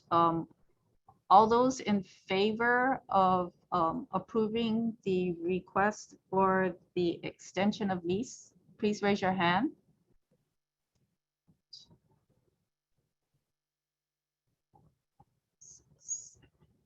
8, 9. Okay. Any reservations? Any abstentions? Any opposition? Okay, chair also votes aye. So the request for the extension is approved unanimously. Okay. Thank you. Okay, thank you very much. Yeah. Thank you. So we can assist Mr. Saruda to exit. Thank you, Stephen. Okay, moving on, we have a request for assignment of lease. Number S3003, Kona Producers Cooperative, lessee to the Hawaii Ulu Producers Cooperative assignee. These are for multiple lots in Honolulu, North Kohala on the island of Hawaii. And I'd like to call Brandy Ayo, property manager on the island of Hawaii, to come forward and do the presentation.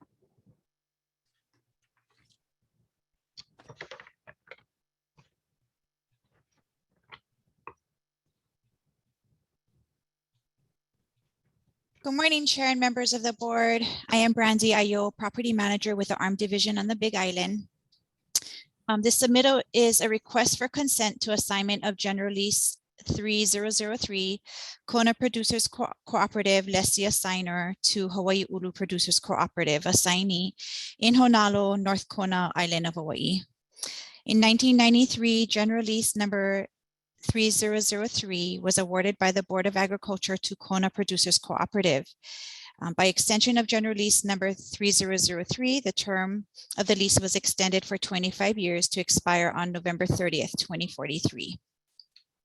The KPC facility currently serves as an aggregation center for ulu, at which they process, store, and market the ulu, as well as process value-added ulu products.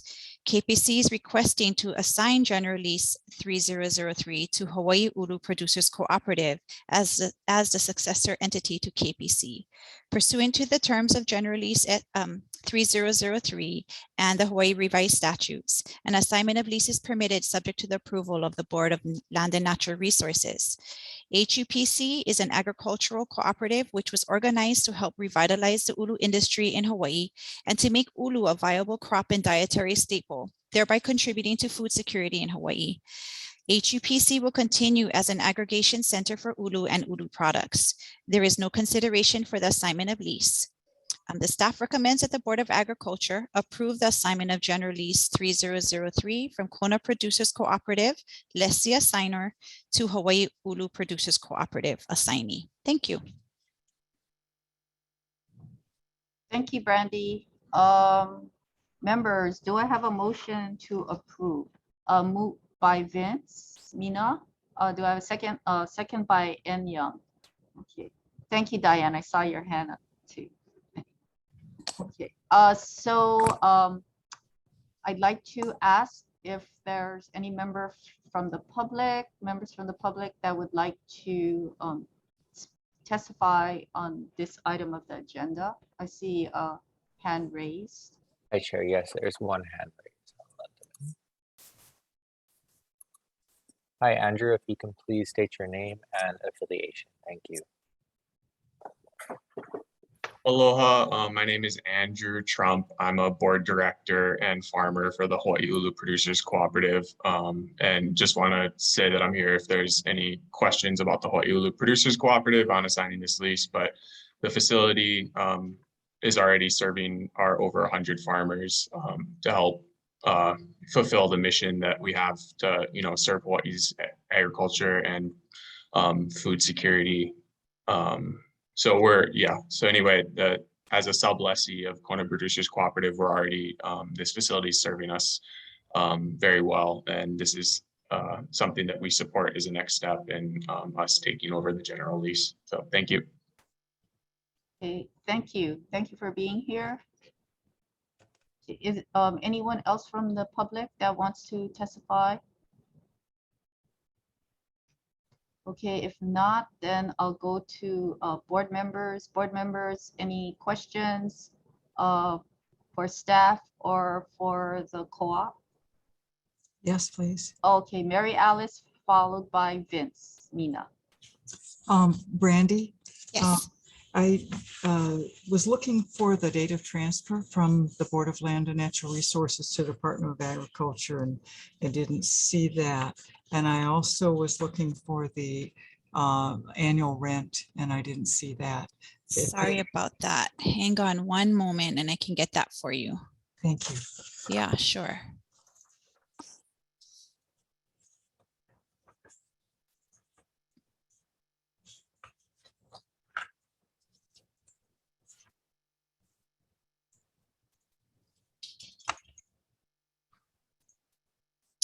Okay, so the annual lease rents is currently at $2,330 per year. It was, I have the executive order number 3503, and I have to look up exactly when it was transferred. So give me a minute. Sorry about that. Oh, excuse me. Hi, Linda. Can you hear? Mary Alice, I'm sorry. It is in the board submittal in 1991. It was transferred. Sorry, I missed that too. Under land status. Oh, Up on page 1. it is. Thank you. I apologize for not. Oh, no problem. Thank you. Okay. Chair, I strongly support this use, and I have no further questions. Okay, before I go to the next question from the board members, I have a question for Brian Yee. Brian, so because the annual lease rent was not in the written submittal, do we have to make any amendments, or that's not necessary It's, to the submittal? it's not necessary. Okay. It does not change the request that's on the agenda. Okay, thank you for that clarification. Okay, so I see Vince had his hand raised and followed by Randy Cabral. Yeah, thanks, Chair. No question, but a comment that I am so excited about this. The Ulu Cooperative has just done tip of the spear work here in Hawaii, bringing forward the value and the importance of this crop as not only as an important food source as a canoe crop, but also low glycemic aspects of it regarding all the problems we're having with diabetes and such. I'm just very excited about this work. And I know there was a presentation, a very provocative presentation that was done that just above where the Ulu Cooperative is on the hills there used to be a whole belt of ulu back in the day, way back in the day, that can be reproduced again to where we can just start to seriously have some major ulu production done on the islands. I know we have a project specifically with Hawaii Farmers Union through Kamehameha Schools in Ku'ia in Lahaina to restore the breadfruit forest there. So real excited about this. And so I applaud Andrew, all your work, and Dana and Noah and all the folks there and what you're doing. Thank you. Okay, thank you, Randy. I just want a clarification. If I'm reading this right, it says an assignment of this lease is permitted subject to approval by the Board of Land and Natural Resources. What does that mean, Brandy? When this property was transferred to the Department of Agriculture under the executive order, it was the way it was transferred. So it wasn't under Act 90. And because of that, this property, I believe, is governed under Chapter 171, which requires us to, in addition to getting the Board of Agriculture approval, we also have to go to the DLNR, Board of Department of Land and Natural Resources. That is my understanding of it. Okay, thank you. You're welcome. Ann, you had a question? Just real fast. Thanks, Brandy. I know this property pretty well, but as far as like KPC is concerned, are they still going to do the other marshalling activities, MacNut and all that over there? They didn't go into detail. They just, actually, let's ask Andrew that question. I don't want to misspeak. So Andrew, if you want to come forward. Yeah, so in terms of the lease assignment, it would enable HUPC to be able to handle those other marshaling activities under our board of directors. And so, I mean, our intention is to support, the purpose of supporting Hawaii farmers. And if we can do that more than just ulu and continue the activities like the macadamia nuts and some of the other things, I think, that's in our interest to continue those activities. But basically, yeah, the lease will move that from that being a KPC board decision to an HUPC board decision, is my understanding. Okay, thanks, Andrew, folks, for taking that on. It's a great property and hope you guys use it to its fullest. Thank you. Yeah, I appreciate the support. Any other questions, board members? Excuse me. Okay, seeing none, ready for the question. All those in favor of approving the request for consent to the assignment of the general lease from the Kona Producers Cooperative to the Hawaii Ulu Producers Cooperative, please raise your hand.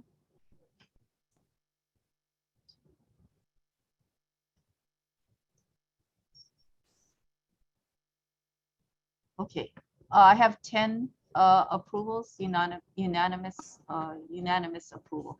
Thank you and good luck. Okay, we'll move on to Brandy has another presentation request for consent for assignment of general lease S4801 from Ron and Merlene Nita to Joshua McClung. Okay, this submittal is a request for consent to assignment of general lease number S4801 from Ronald Nita and Merlene Nita, lessee and assignor, to Joshua McClung, assignee, in the Pahoa Ag Park on the island of Hawaii. The Board of Land and Natural Resources awarded general lease S4801 to Albert Nishimura and Florence Nishimura commencing on May 1st, 1982.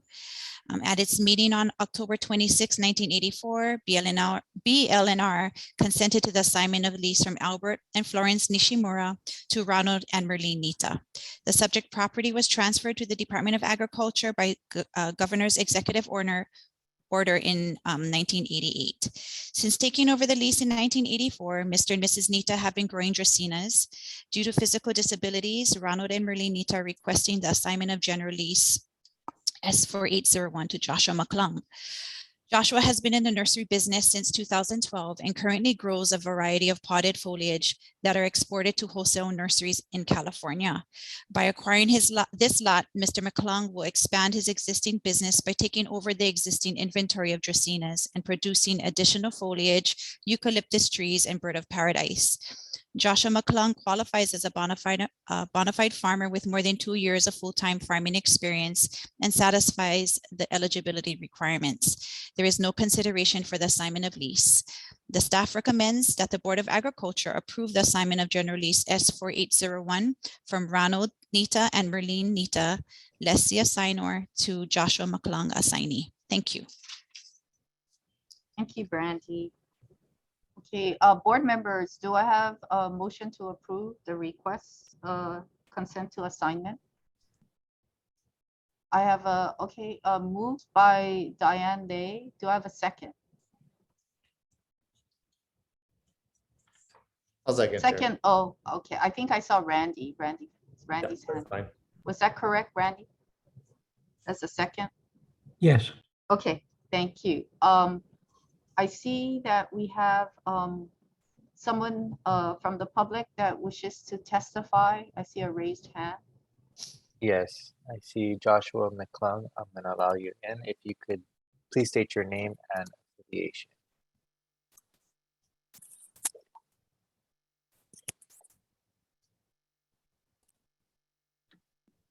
Yes, hi, this is Joshua McClung.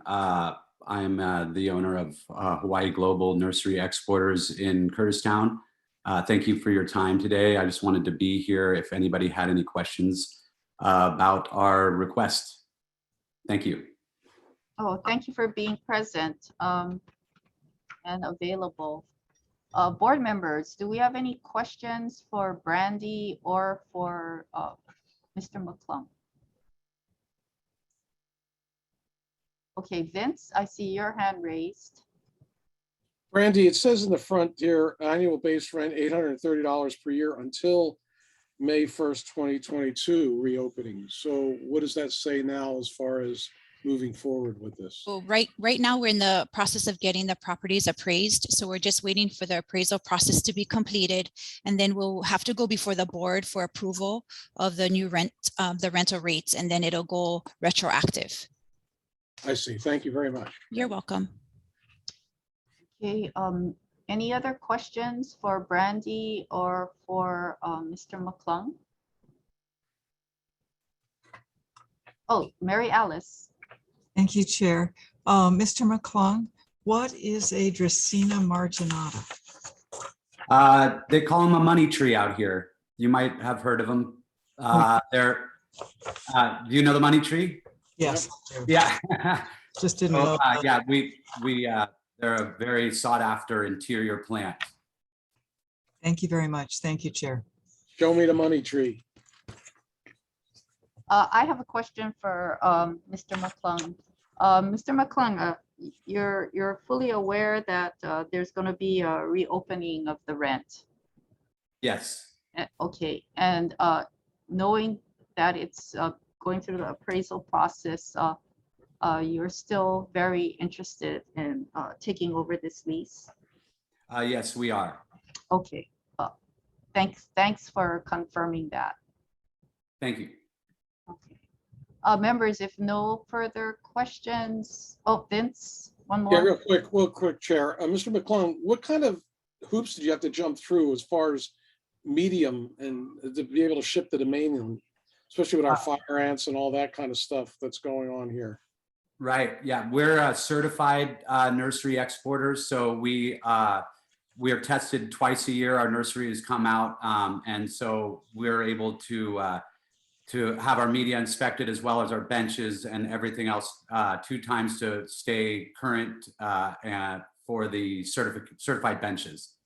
And the challenges are many, but luckily we've had many remedies, and the university has been very helpful as well in making sure that all of our products are clean and shippable to California. And we've, knock on wood, never had a shipment rejected yet. Great. Well, all the best. Thank you. Okay, thank you. All right, members, I'm going to call for the vote. So all those in favor to approve the requests for consent to assignment of this lease, raise your hand.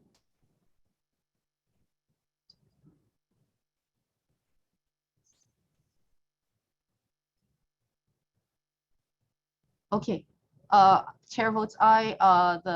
The request is approved unanimously. Thank you. Good luck, Mr. McClung. Thank you.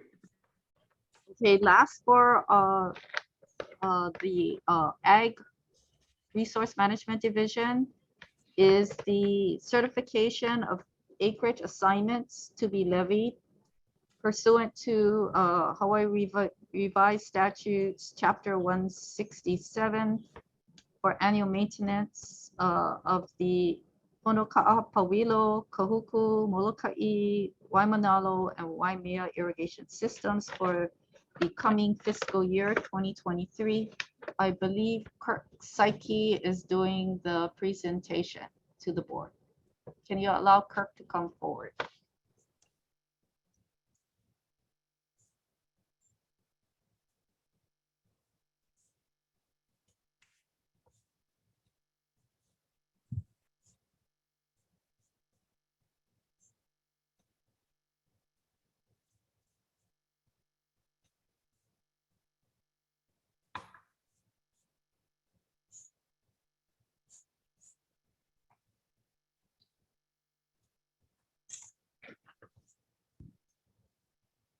Good morning, board. Can you hear me? Yes, go ahead, Kirk. Okay. This is for the certification of the annual acreage assessment adjustments. According to section 167-19 Hawaii Revised Statutes, the board shall determine and certify on or before June 30th of each year the amount of acreage assessments necessary in the fiscal year for the acquisition, construction, operation, and maintenance of irrigation facilities for each project. And the acreage of agricultural and pasture land of each land occupier within the project. For the 2023 fiscal year, the Ag Resource Management Division has determined that acreage assessments for the following irrigations are as shown on the board report. The acreage of agricultural and livestock lands for each land occupier within the irrigation system are also shown in the second table of the board report. ARM's recommendations are: 1, that the board determine and certify that the amount of acreage assessments necessary for annual maintenance of the listed 5 irrigation systems for fiscal year 2023 are as shown. 2, that the board determine and certify that the acreage of agricultural and livestock lands of each land occupier within the listed irrigation system is as set forth in attachments A through E. 3, that the board determine and certify that agricultural lands shall bear 100% of the annual acreage assessments for Kahuku, Molokai, Waimanalo, and Waimea irrigation systems. And 4, that the board determine and certify that agricultural and pastoral lands shall bear 70% and 30% respectively of the annual acreage assessments for the Honoka'a Pauwilo irrigation system. Thank you. Okay, thank you, Kirk. Board members, do I have a motion to approve the certification of acreage assessments for all of the irrigation systems listed in the submittal? Do I have a motion?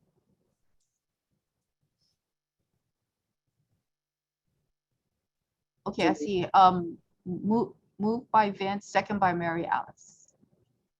Okay, we are in discussion. Is there any member or members from the public that would like to speak on this agenda item? I see no hands raised. Okay, Mary Alice, I see your hand raised. So do you have a question for Kirk? Yes, I do, Chair. Thank you. Kirk, what is the percentage increase over last year's acreage assessment for the 5 irrigation systems? Percentage increase is 0.65%, so less than 1%. Thank you. Another question, Chair, for Kirk. So we read in the paper that the Molokai irrigation system reservoir is very low right now. Have you had to curtail agricultural water to the Molokai users? And if so, does that impact the annual acreage assessment? No, we haven't had to do conservation measures yet. What we are planning on doing soon is starting up our wells in Waikolu Valley to help supplement the flow going into the reservoir. Okay. Thank you, Chair. Thank you, Mary Alice. Vince, you had a question? Yes, thanks, Chair. Kurt, what is the capacity of that reservoir in Molokai? Little over 1 billion gallons. And when it says the determination here of 70% and 30% in Pauwilo, is that because that's the only area out of all the areas that have pasture lands? Yes. And then one more question is, this is all irrigation systems that stub out on these lands, right? That's where the board is responsible for? Yes. Department is responsible for it. Thank you very much. Okay, Ann, you had a question? Questions? Thank you, Chair. Real quick, Kirk, and I'm sorry, I don't understand this quite yet. I think we went over this with Brian last time the assessments came up, whereas, you know, even though the irrigation systems are different sizes, that the cost structure is basically the same, and it's kind of tied to the personnel. Yeah. So I'm just looking at, you know, what we're supposed to be doing here, which is, you know, necessary for acquisition, construction, operation. So, you know, if we were to do improvements, you know, kind of beyond the repair and maintenance, that would go in the department's CIP budget? Yes. In most cases, yes. Okay. Okay. So what are the cases when it doesn't? It's like emergency repair? Yeah, I mean, what we do is smaller items that we can handle with our operations budget, we handle with our operations budget. But major expansion, major improvements become CIP projects. Okay, okay. And then in terms of like planning for those, you know, because just looking at this board requirement, right? We determine and certify the acreage assessments. You know, do we have a hand in what those plans might be in the long term, either informed of such plans, or I'm sure there's a master irrigation kind of replacement schedule and that kind of thing. Yes, part of it is in the ag water use and development plan. But we also was planning on doing a facilities assessment study for all our irrigation systems. But unfortunately, that didn't get funded.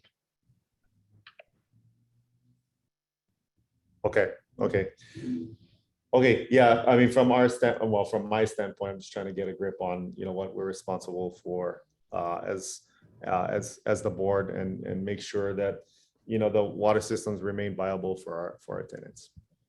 Yeah, we try. Okay, thank you. And Diane? Thank you. Kurt, just a brief follow-up on Mary Alice's question. So, well, first of all, I'd like to note, thank you for, to the ARM for being able to contain the cost increase. That's great. Great news for our producers. But if there is a requirement to curtail water within any of the systems due to drought or failure of systems, do the producers are they still obligated to pay these assessment fees that Yes. trickle down to them? Yes. Okay. Okay, thank you. Okay, any other questions? Okay. Seeing none, I'm going to call for the question. All those in favor of approving or doing the certification of the acreage assessments provided in the submittal for all 5 irrigation systems, raise your hand.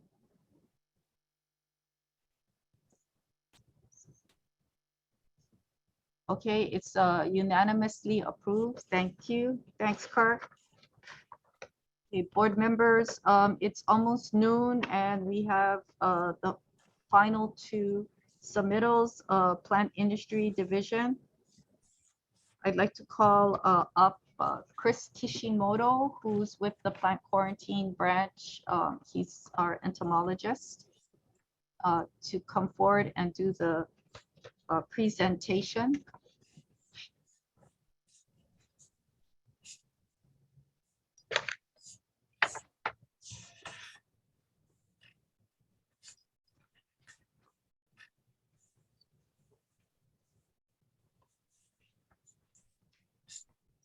Chris, whenever you're ready, and if you can turn on your camera, if you can.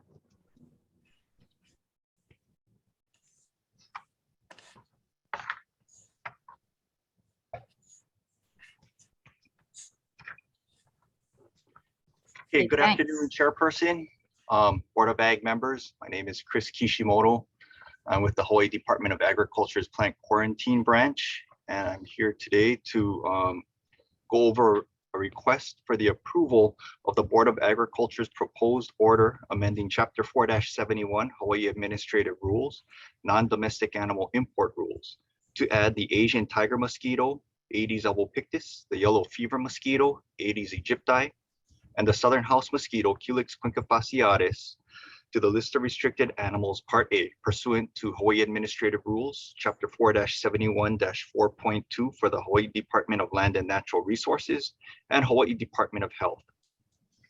For a little bit of background, in April of 2022, the Plant Quarantine Branch received permit applications from the Department of Health and the Department of Land and Natural Resources requesting the Hawaii Board of Agriculture add the Asian tiger mosquito, yellow fever mosquito, and the southern house mosquito to the list of restricted animals, Part A, by board order. DLNR is requesting list placement of the southern house mosquito for immediate field release applications to suppress mosquito populations in areas where Hawaii fauna are at risk of disease transmission due to the presence of these mosquitoes. DOH is requesting list placement of all 3 aforementioned mosquito species for immediate field release applications to suppress mosquito populations in areas where Hawaii residents are at risk of disease transmission due to the presence of these mosquitoes. At its May 9, 2022 meeting, the board approved the request from DLNR and DOH to preliminarily place the 3 mosquito species on the restricted A list by board order.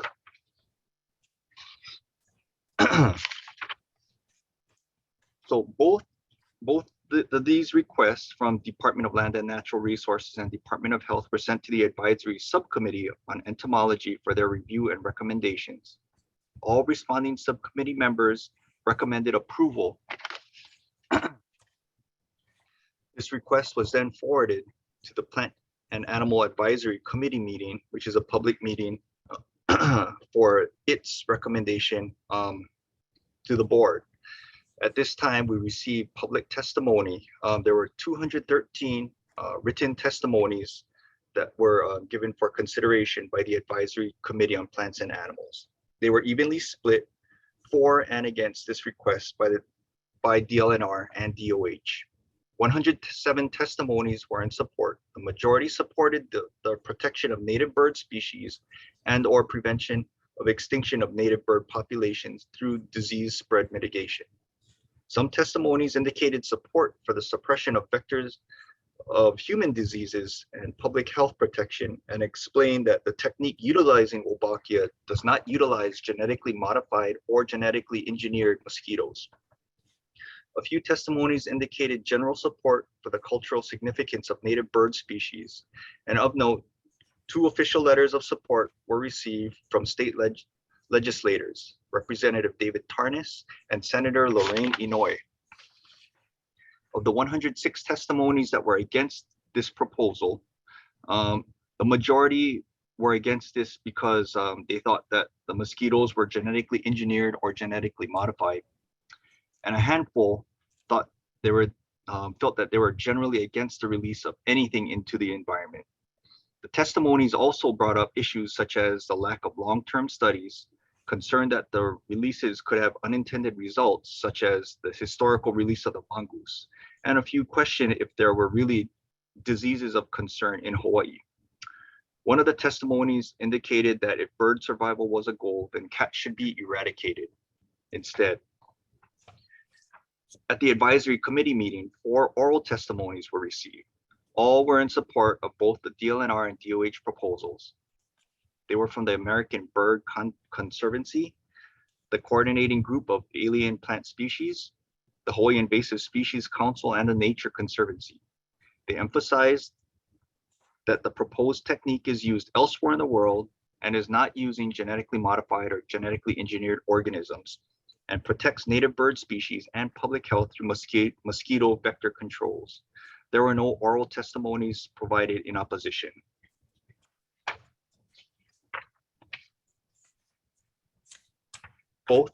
So for the advisory committee review, both DOH and DLNR requests and the advisory subcommittee review and public testimony were presented to the Plant and Animal Committee at its June 9, 2022 public meeting.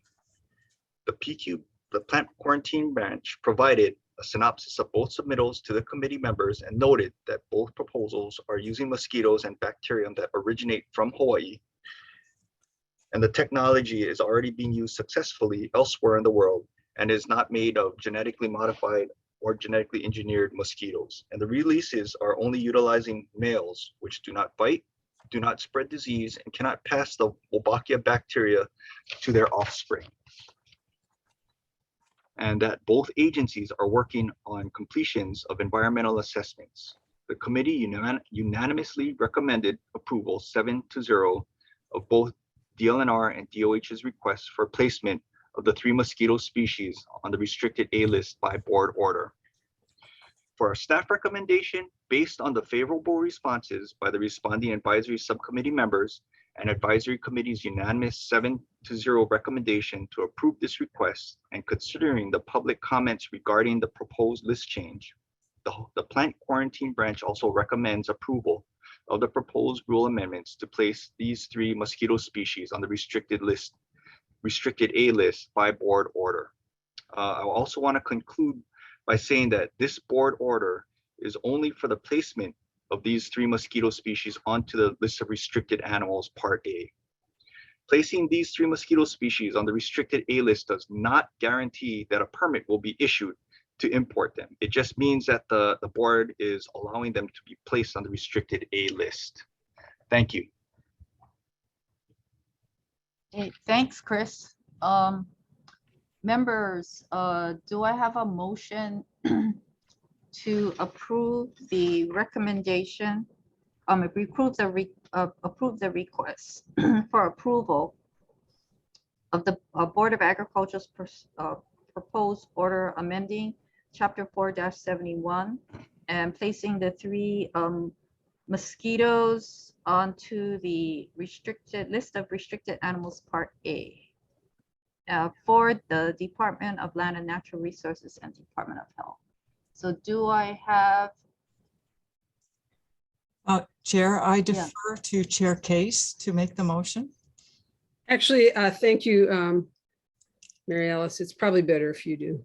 Okay, I make the motion. Okay, moved by Mary Alice Evans. Do I have a second? Second by Randy Cabral. Okay, we are in discussion. Before I ask for a public testimony, I'd like to just request that if you have submitted written testimony, if you can stand on your written testimony and highlight or summarize your testimony.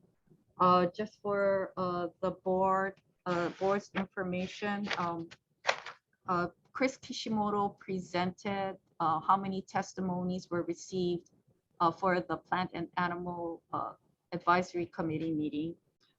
For our meeting today, we received 105 written testimonies on time, and 20 testimonies were received after our deadline. So we received a total of 125 testimonies.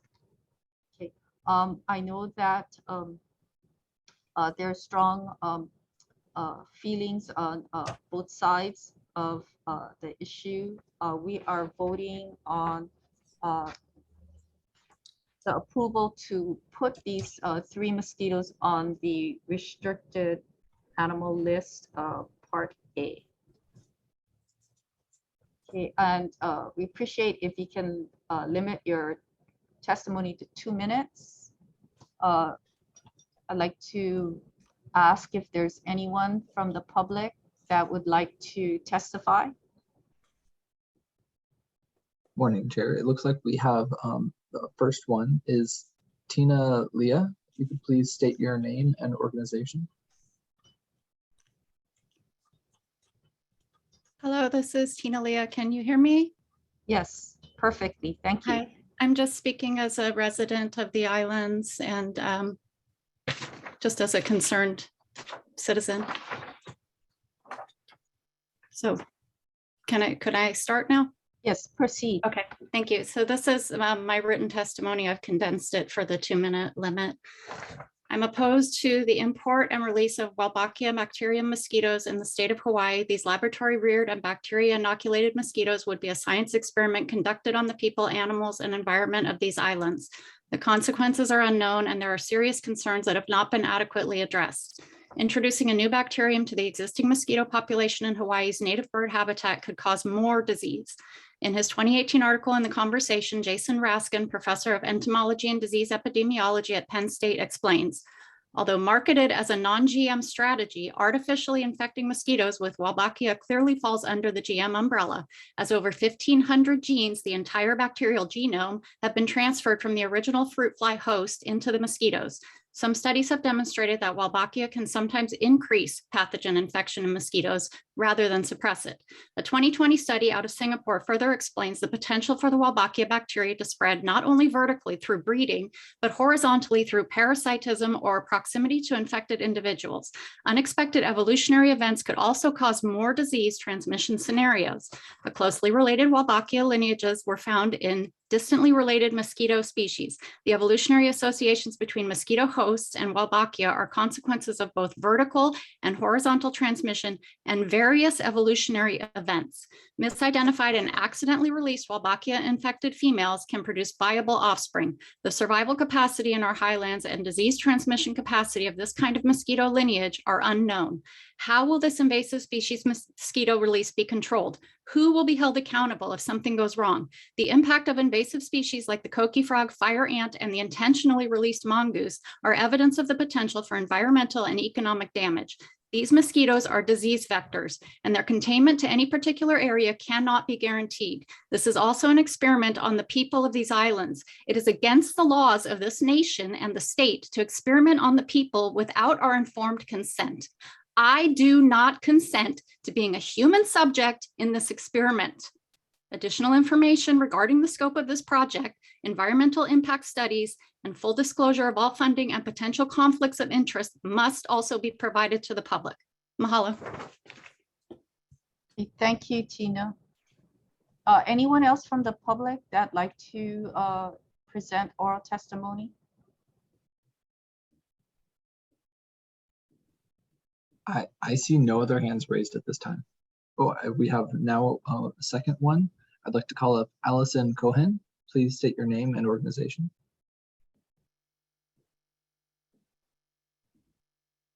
Aloha. My name is Allison Cohen, and I'm the Terrestrial Director for the Nature Conservancy, Hawaii and Palmyra. I'm testifying regarding items C1 and C2. The Nature Conservancy strongly supports item C1 to change the rules to add the 3 mosquito species to the list of restricted animals, Part A. TNC also strongly supports item C2 to allow the importation of Culex quinque fasciitis mosquitoes inoculated with Wolbachia bacteria strains with established permit conditions for immediate field release to suppress wild populations of Culex mosquitoes. Culex mosquitoes, which carry the parasite that causes avian malaria, are responsible for crashes in Hawaii's endangered forest birds, 4 species of which will likely go extinct in 1 to 10 years without Culex mosquito suppression. This listing and import approval are critical steps to implement mosquito suppression activities that will offer our endangered forest birds a fighting chance against avian malaria and a fighting chance for survival. TNC and partners are collaborating on a project to control the spread of avian malaria involving the direct release of male Culex mosquitoes using this incompatible Wolbachia method called Incompatible Insect Technique, or IIT. IIT is not a genetic method and does not result in any genetically modified organisms. This approach is being safely used in 15 different countries, including the continental US. Similarly, the mosquitoes and bacteria used in this effort were collected or already occur in Hawaii. So no new species or genetic materials are being introduced through this project. Please help us protect Hawaii's vanishing forest birds for the benefit of Hawaii's forests, people, and culture by approving items C1 and C2. Mahalo for the opportunity to share our comments. Okay, thank you, Allison. Is there anyone else from the public that has not presented oral testimony that would like to do so at this time? There appears to be no others. Okay. Then I will shift to the board members. Do you have any questions for Chris Kishimoto or for the applicants, DLNR and DOH?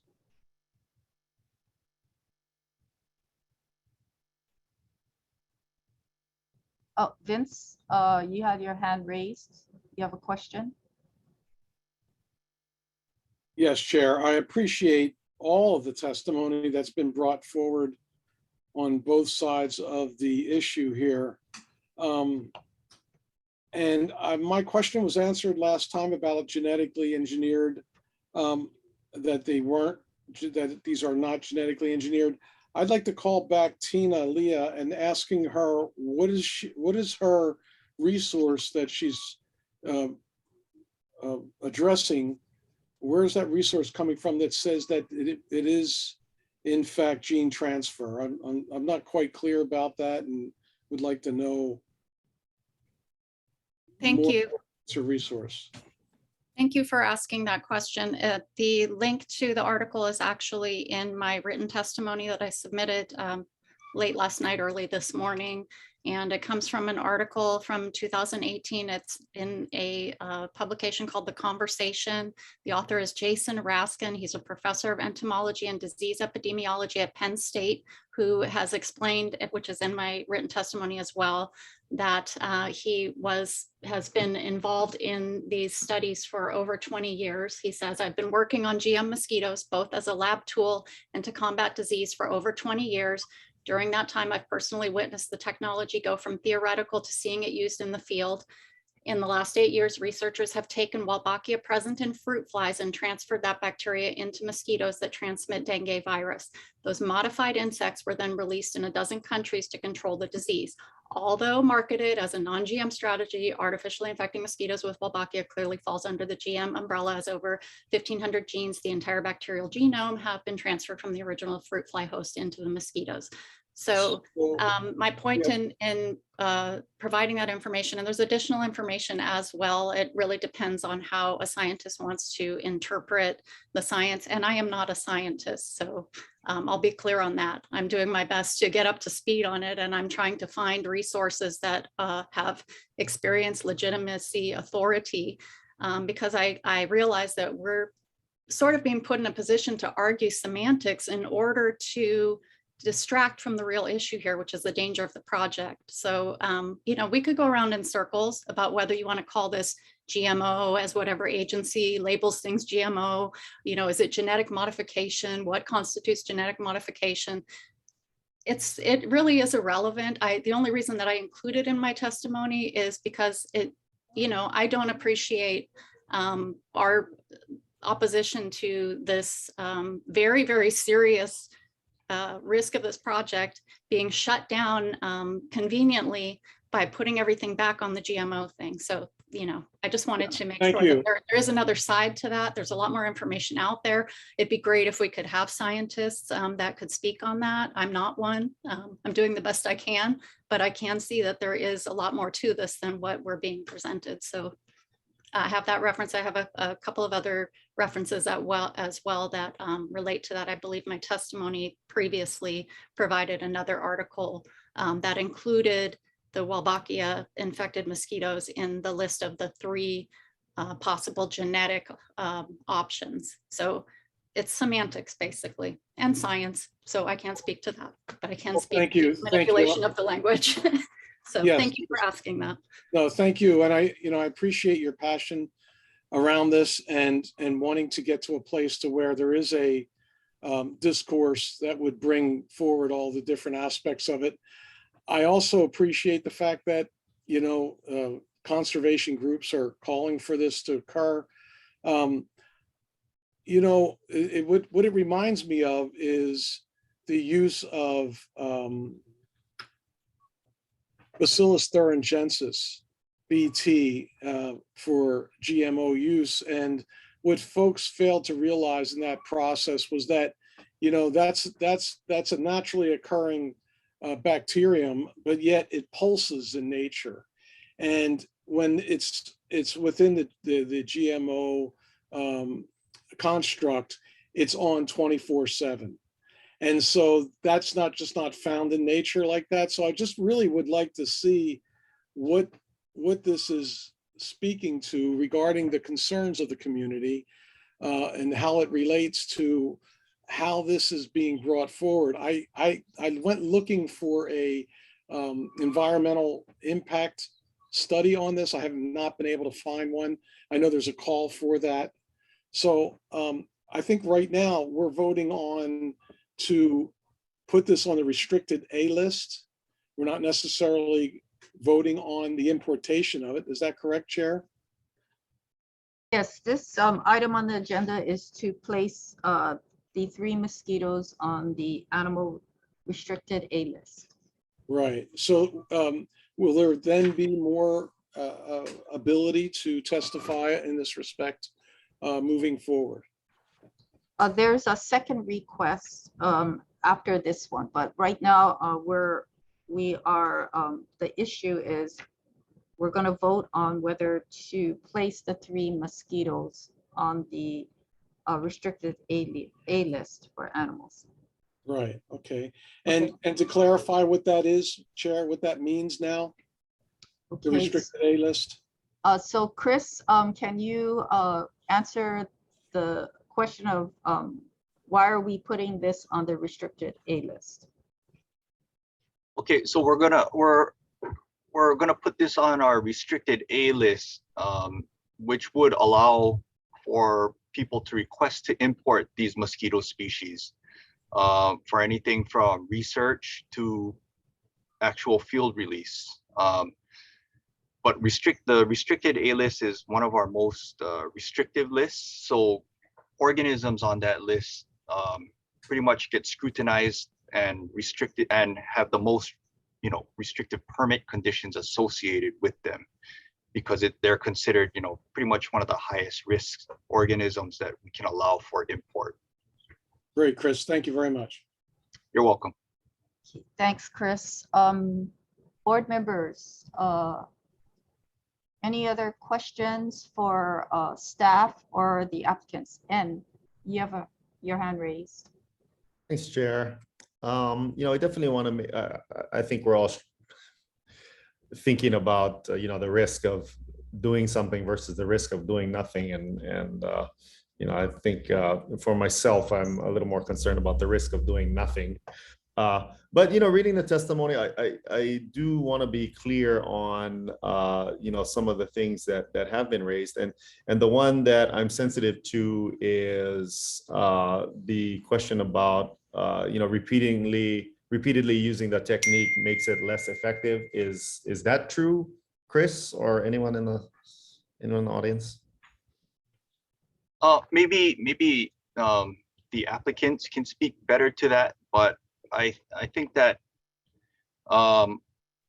if you're only releasing male mosquitoes, then you wouldn't. I think the technique would be pretty sound for as long as you're releasing the sterile male. The males with a different type of Wolbachia, because theoretically it's only females can pass it on to their offspring. You would never get this new different type of Wolbachia into the environment. Okay, but the applicants might have more information than me on that. Okay, so and would you want to hear from Dave Smith from DLNR or Chair, we have Cynthia King from DLNR with her hand raised. Okay. You can bring her forward.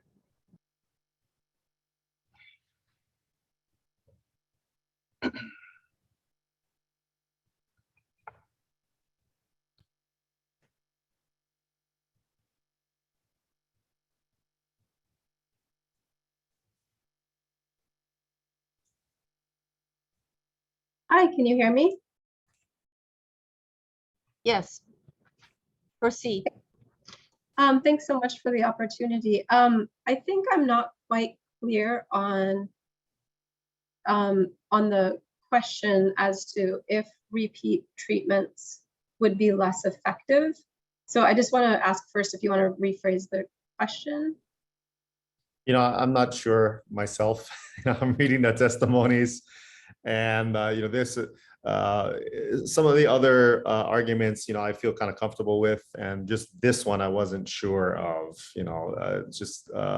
Sometimes it's phrased the way I originally phrased it, and the second way it's phrased is if too much of the population is infected with Wolbachia, the technique will no longer be effective. So I think I can speak to that a little bit. I mean, Chris made a good start though, which is to say that if we are only looking at releasing male mosquitoes, which are incompatible, then the possibility that the bacteria can be vertically transmitted to offspring is zero, because they cannot create fertile offspring, and also this bacteria can only be transferred by females vertically. And to be clear, Wolbachia are bacteria that cannot survive outside of insect cells, which means they also can't be transferred to other animals or to people. And also female mosquitoes with Wolbachia are already here in Hawaii. Not to mention that there are thousands of other native and non-native insect species with Wolbachia and other bacterial endosymbionts that are already inside their guts as well. So there's no reason to believe that the Wolbachia just in these incompatible males, which can't reproduce and will die out in the environment within a few weeks because they're evolutionary dead ends, there's no reason to believe that they'd be more likely to transfer, this particular really, highly dependent endosymbiont inside of them to something else, to some other species. But I think the question of whether if we do use incompatible males for control and you're releasing, what could be millions of incompatible male mosquitoes, in the event that a female were to be included in that, over subsequent releases, would that control become less effective? And the answer is there's a possibility, but that it's really important to remember that what that just means is logistically and financially, this tool it could be slightly less effective, but likely not, because likely that wild type female would be swamped out by the population of existing wild females and males that are incompatible with her. So I think I rambled a little bit, but does that help? Yeah, I think I understand. Thanks for your indulgence, Chair and Board. Thanks, and thank you, Cynthia. Okay, I see Chair Case has her hand raised. Yeah, thank you. Cynthia, while you're here, could you please just clarify this issue on genetic modification? What do the key agencies say about whether it's GMO or not? Well, as far as my understanding is, both the EPA, the Environmental Protection Agency, and the FDA, the Federal Drug Administration, have agreed after extensive review that this technique is not genetic modification. And that is because it really is just using this naturally occurring bacteria that a mosquito, can normally carry, and just exposing it to a different strain. And I've heard folks mention it before, but it is the same as us eating a container of yogurt, like Activia yogurt, and having the potential for the yogurts, the bacteria strains in that yogurt to help with our digestion. And so if eating yogurt is genetic modification of our bodies, if the semantics, if that's the implication, I think that that is an incorrect assumption, because it takes much more extensive manipulation to result in genetic modification of any organism. So I guess I would leave it at that. Thank you. Yeah, thank you. Okay, members, any other questions? Okay, seeing none. Okay, if there's any other person that has not spoken before, testified before, would like to speak before we take a vote, can you please raise your hand? Okay, seeing none. Members, so the request is for approval by the board to place the 3 mosquitoes on the list of restricted animals Part A for the Department of Land and Natural Resources and Department of Health's request. Okay. No questions, then I'll call for the vote. Please raise your hand if you approve the request.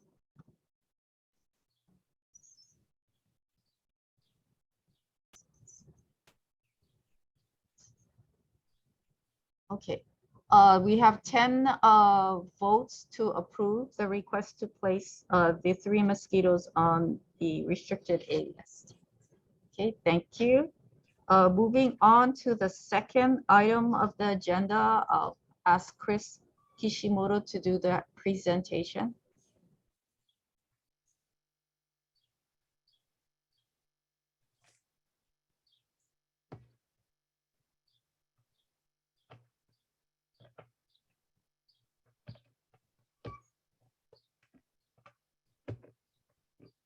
Chris, you're muted. Sorry. Oh, okay. You're muted. Yeah. Sorry, Chairperson and board members, for not bringing up the additional testimonies that we received. So I'll mention it on this one. But since the board has approved of listing those 3 aforementioned mosquito species for list placement on our restricted A list, this is the official request by DLNR to ask for a permit to import and release the southern house mosquitoes. So this is a request to, one, allow the importation of lab-reared strains of the southern house mosquito, Culex quinquefasciatus, inoculated with strains of Wolbachia bacteria by permit for immediate field release to suppress wild populations of Culex quinquefasciatus by the Hawaii Department of Land and Natural Resources. And 2, to establish permit conditions for the importation and immediate field release of lab-reared strains of the southern house mosquito, Culex quinquefasciatus, inoculated with strains of Wolbachia bacteria to suppress wild populations of Culex quinquefasciatus by the Hawaii Department of Land and Natural Resources. So the importer and the permit applicant in this case is going to be Suzanne Case, the chairperson of the Hawaii Department of Land and Natural Resources. The shippers are going to be Mosquito Mate Inc., based out of Lexington, Kentucky, and Verily Life Sciences, which is situated in South San Francisco, California. The commodity for import is going to be various shipments of the southern house mosquito, which have been inoculated with strains of Wolbachia bacteria. Since the southern house mosquitoes will be placed on the list of restricted animals, Part A, they will be available for import for research by universities and government agencies, exhibition in municipal zoos and government-affiliated aquariums, and for other institutions for medical and scientific purposes as determined by the board. All species listed for import will require a permit for entry into the state. Additionally, DLNR are requesting the listing of Culex quinquefasciatus on HDOA's list of restricted animals, Part A, given that specific conditions as outlined and enforced by HDOA are met at the time of importation, which would be including back crossing the mosquitoes in the lab for at least 7 generations to ensure greater than 99% of Hawaiian genetics are contained within the lab-reared mosquitoes. DLNR's reason for importation is for immediate field release applications to suppress mosquito populations in areas where Hawaii fauna are at risk for disease transmission due to the presence of these mosquitoes. As outlined in the suggested conditions for importation, these mosquitoes will either contain the same wild-type bacterium, Wolbachia species, which is already endemic in Culex quinquefasciatus mosquitoes in Hawaii, or will be inoculated with an incompatible bacteria, also Wolbachia species, that is not native to the wild mosquito's current internal fauna. The presence of this different strain of bacteria within the male mosquito's reproductive system will render the imported male mosquitoes unable to successfully mate with wild females found within Hawaii, a process called cytoplasmic incompatibility. Cytoplasmic incompatibility has been used with much success in other parts of the world to reduce mosquito populations and thus reduce the potential of transmission of mosquito vector diseases. DLNR intends to import only male sexually incompatible mosquitoes for the direct release into the environment. So far, efforts to suppress Culex quinquefasciatus mosquitoes through utilization of traditional vector control methods such as pesticides are inadequate at a landscape scale and may be problematic for other non-target state and federally protected invertebrate species, including Hawaiian picture-wing flies, damselflies, yellow-faced bees, and ankyline pond shrimps. Current efforts to control mosquito vector disease outbreaks are limited to reducing mosquito breeding site locations and localized applications of various larvicides and adulticides. The Culex quinquefasciatus mosquito eggs will be taken from mosquitoes that were originally collected in Hawaii and have already been provided to the shippers for development and testing of cytoplasmic incompatibility. These mosquitoes have been crossed with female mosquitoes carrying a different Wolbachia species, as outlined above, and these mosquitoes will then be back crossed with a separate population of Hawaii collected mosquitoes over at least 7 generations to ensure Hawaii's wild mosquito genetics are more than 99% contained within the mosquitoes that will be imported and released in Hawaii.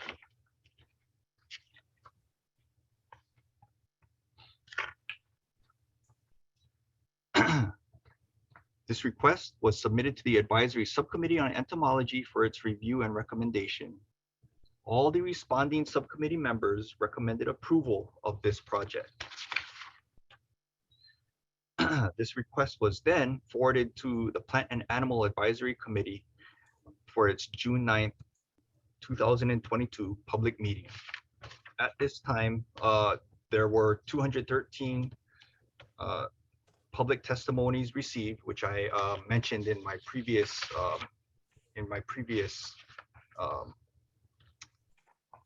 request to you guys. But since then, there have been, as you guys know, about 125 more testimonies received.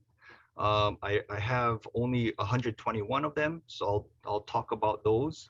Of the 121 testimonies I've gotten, 93 are against this request and 28 are in support of this request. Reasons for support of this project include saving the native birds, I guess protecting public health, and some were just in general approval of releasing these mosquitoes. Of the testimonies that were against this project, the majority of them cited no studies or environmental impact statements have been done for this project. Some still believe that these mosquitoes were genetically modified or genetically engineered. And a few of the testimonies against were just generally not in favor of releasing anything into the environment.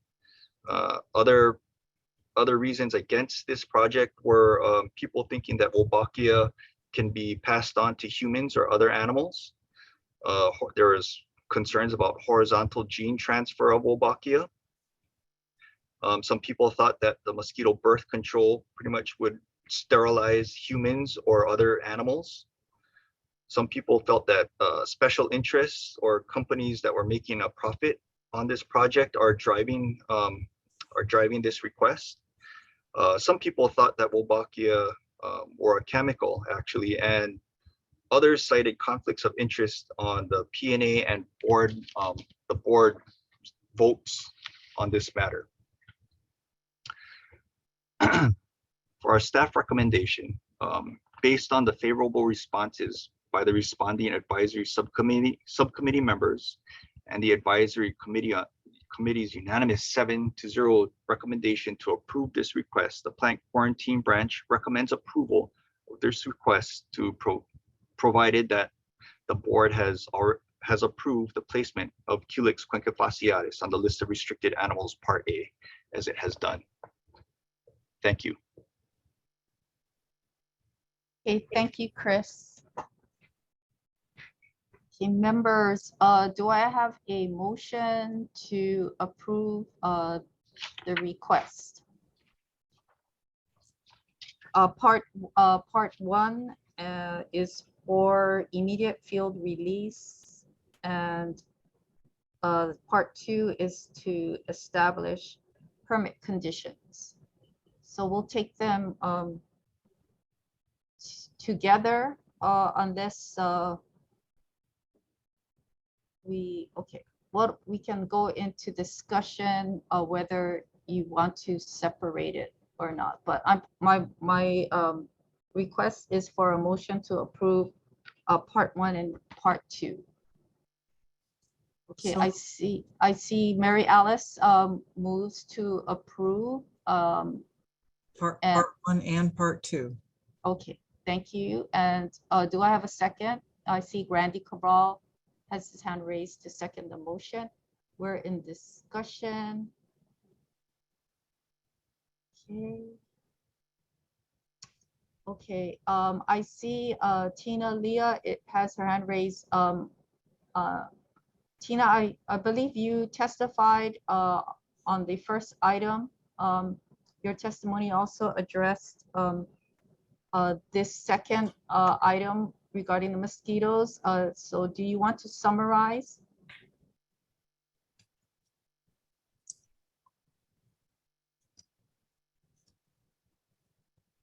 Yes, thank you. Actually, I think I covered some of the points that I was going to reread and point out, but my same testimony in opposition to agenda item 4C1 also applies to this item 4C2.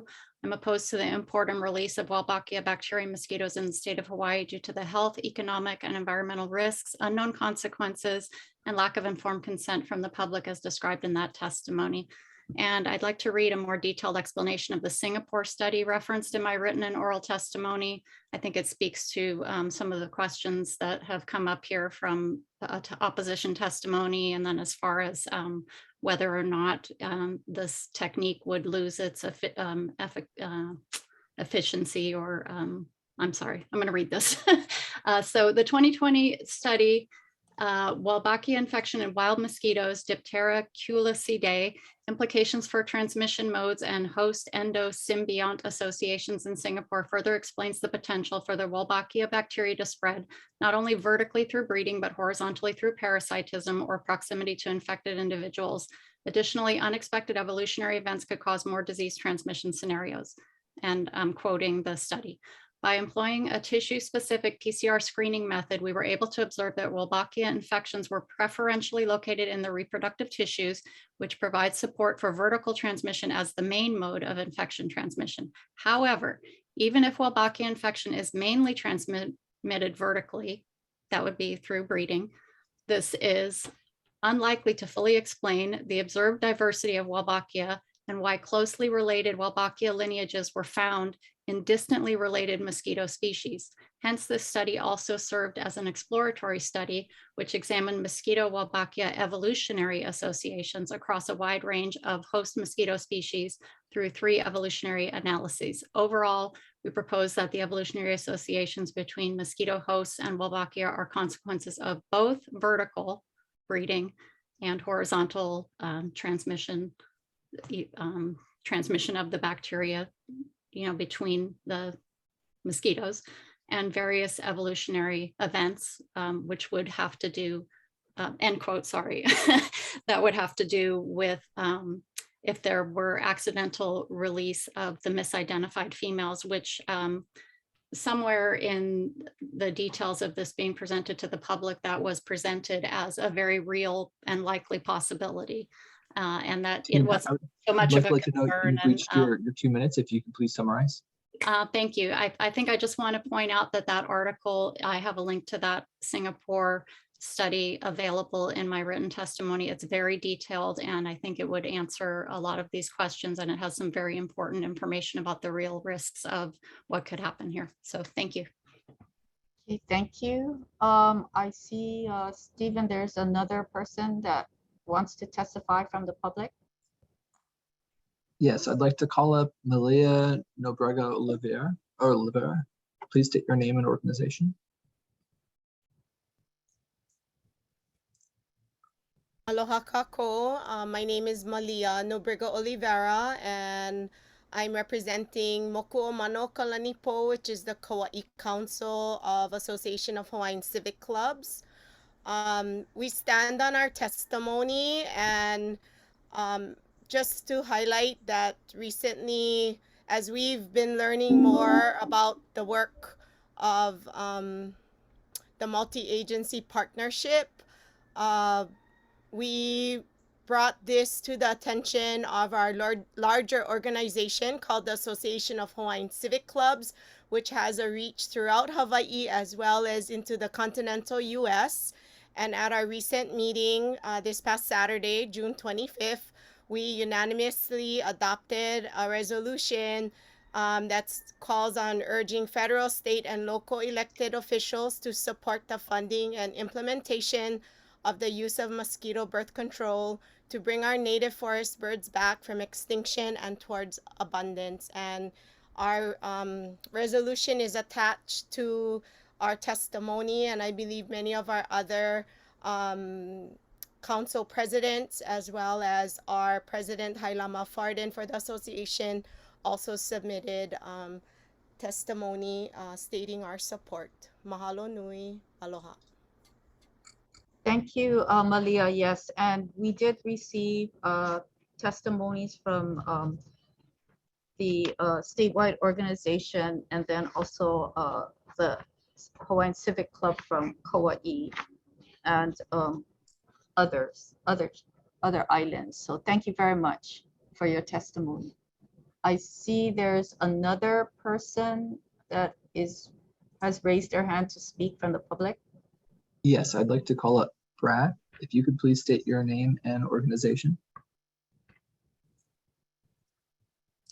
Yes, hello. My name is Brad Kitt. I'm the Director of Oceans and Islands for the American Bird Conservancy. Shall I proceed? Yes, please do. We are a nonprofit focused on protecting wild birds and their habitats, including nearly 20 years of work to protect species in Hawaii. We have submitted written testimony which strongly supports the proposals before the board today. I'm not going to reiterate what was already written, but I want to orally respond to the request made in testimony to delay the decision and wait for an expanded environmental review. Most of these statements are associated with concerns that there are possible impacts on human health or the environment, assert that no studies have been done, and also indicate a mistaken belief that the mosquitoes are manufactured or genetically modified. I think it is important to let the people who have been led to fear what is being proposed know facts, and also that the board as well have these affirmatively on the record for your decision making. The mosquito species proposed for import are already widespread in Hawaii. Wolbachia is already widespread in mosquitoes and other insects in Hawaii. The EPA, after extensive study, has already approved the use of Wolbachia birth control mosquitoes in multiple states. They have been and are being released in multiple states on a regular basis. This approach has been successfully used in many other countries as well. It is a proven technology that is being adapted to help protect our forest birds and their forest habitat. Further, the project will undergo considerable environmental review as part of the required steps before field release can occur. It is also important for those interested and for the board that we be clear. A no vote today increases the probability of extinction for several endemic Hawaiian birds, species unique to our islands. A yes vote today by the board allows this project to move forward, which will enable ongoing efforts to engage the community and extensive environmental review. Thank you very much. Thank you. Thank you, Brad. Anyone else from the public wishing to testify? I see no other raised hands. Okay, thank you. Board members, do you have any questions? We're in discussion. I see Vince, you have your hand raised. Thank you, Chair. Could I call Brad back, please?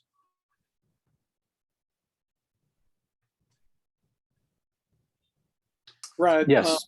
Thank you, Brad.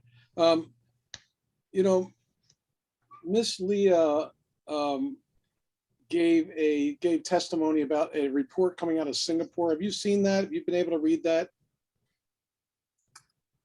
I'm familiar with the report, but I have not read it recently and would not be able to comment educatedly on it. Yeah, because, you know, in essence, I mean, this is not about us versus them or anything like that. I don't know any of the testifiers today personally, but I do know that our birds are so important. I hike these mountains here and just marvel at the birds that are found nowhere in the world that are found here in Hawaii. And so there's that emotional connection, you know, to what that represents. I also know that, you know, things like, for instance, antibiotics have become, MRSA and PRSA have become resistant to antibiotics. And the only thing that seems to work with MRSA and PRSA is Manuka honey out of New Zealand. And it's just like, it's mind-boggling to me that that we're trying to use things that end up being resistant to what's going on. And I just, I echo the concerns. I get it. I just want to make sure that we're doing all our due diligence as a board, because all of us here are very much concerned about the environment. There's no doubt about it. We volunteer our time to bring this board forward in a way that's going to represent the public. It's just that there's a lack of seemingly a lack of trust in government, and so I just want to make sure that we're doing all our due diligence going forward. Yeah, thank you for taking the time to really think this through. Okay, any other members have a question? Someone, was that Vince that had his hand raised, or is it? Cynthia. A chair case. No, I just wanted to ask Cynthia King that same question. Oh, okay. Is Cynthia King representing DLNR and not Dave Smith? Yes, I'm sorry. Dave Smith is unavailable today. So Okay. Yeah, speaking Okay, of. so I have a question. So part of the testimony from DLNR, on page 2, it says that it is important to note that no releases will occur in Hawaii until DLNR and partners secure all appropriate federal and state approvals from the EPA and the Department of Agriculture, and complete environmental compliance under the National Environmental Policy Act and the Hawaii Environmental Policy Act.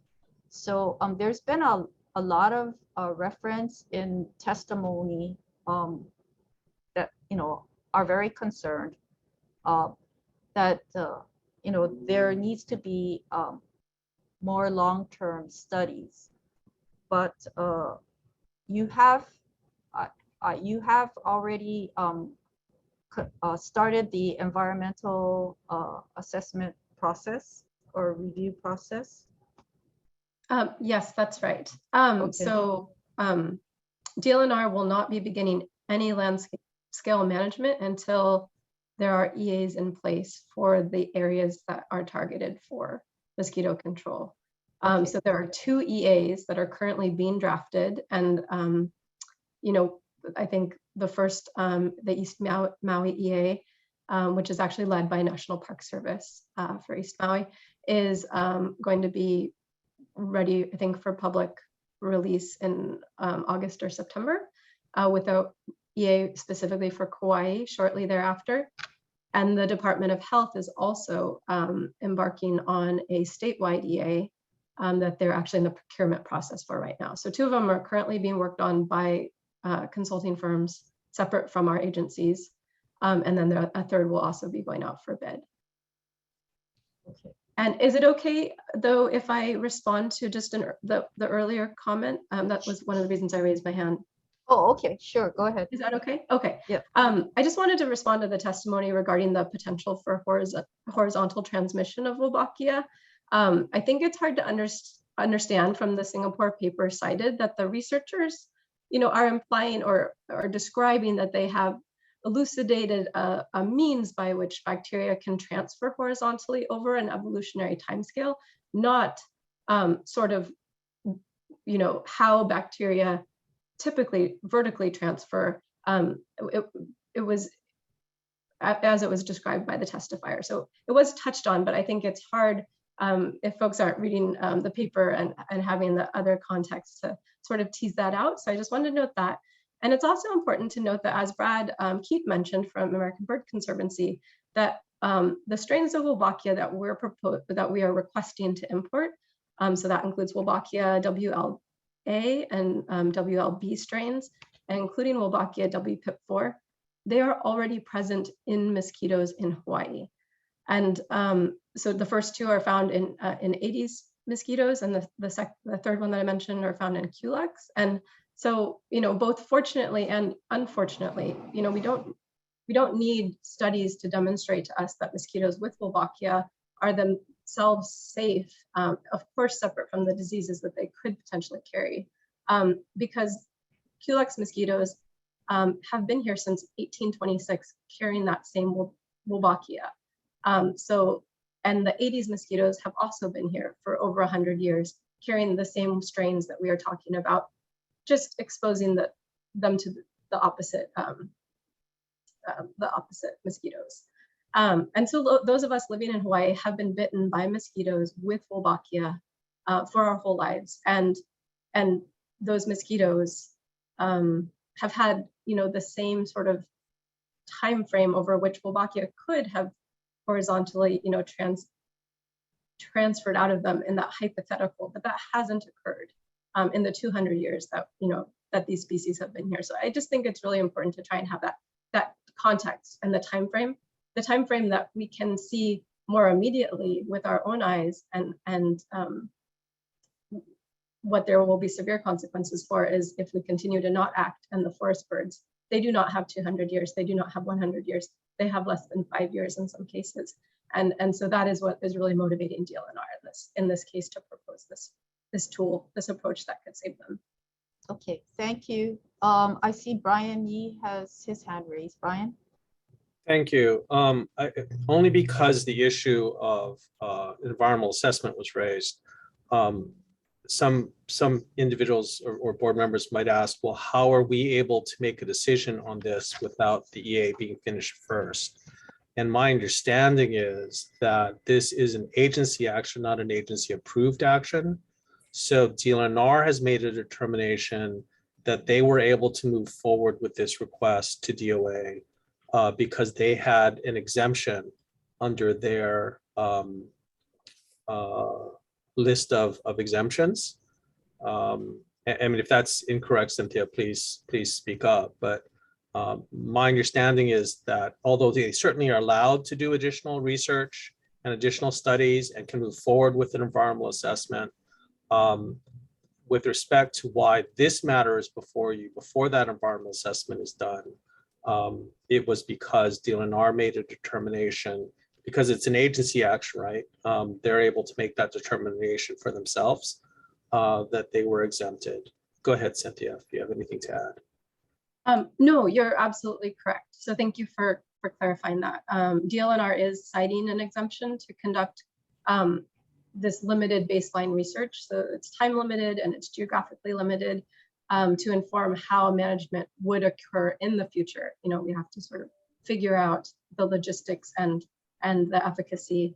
And an exemption, just for those who aren't as familiar, is an equally valid way to satisfy Chapter 343.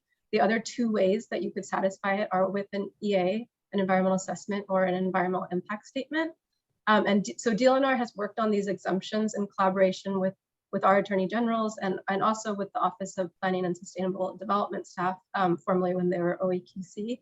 And so the DLNR exemptions have been publicly available for several years now, for when we updated, actually even prior to this project.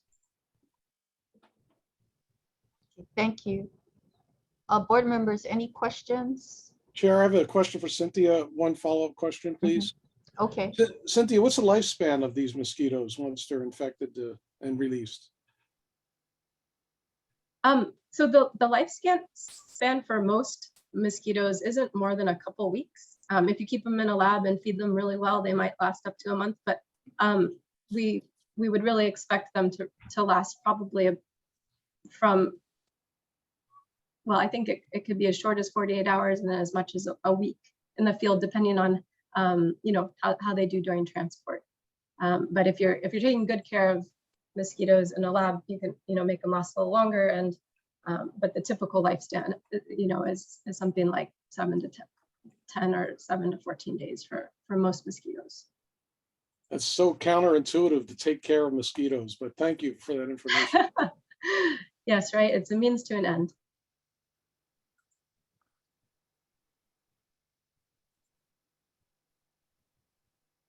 Okay, any other questions? Anybody needs clarification that we are voting on plant industry's second submittal, which includes 2 parts together. To allow the importation of lab rear strains of mosquitoes for immediate release by DLNR. And part 2 of it is provided that it is placed on the part A restricted list of animals, which we just approved, to establish permit conditions for importation and immediate release. Okay. All right, so I'll call for, oh, go ahead, Suzanne. You had your hand raised. I just would like a little guidance from the AG about whether I should or shouldn't vote on this matter. Given the fact that you're the applicant, it might be better not to vote. Okay, thank you, Suzanne, for raising that concern or question, and Brian for the guidance. So 9 members will be voting on the 2-part request. Okay, any other questions before I call for the vote? Okay, members, all those in favor of approving both parts of the request, which regard allowing the importation or immediate field release to DLNR by DLNR, and then to establish permit conditions, please raise your hand, those in favor.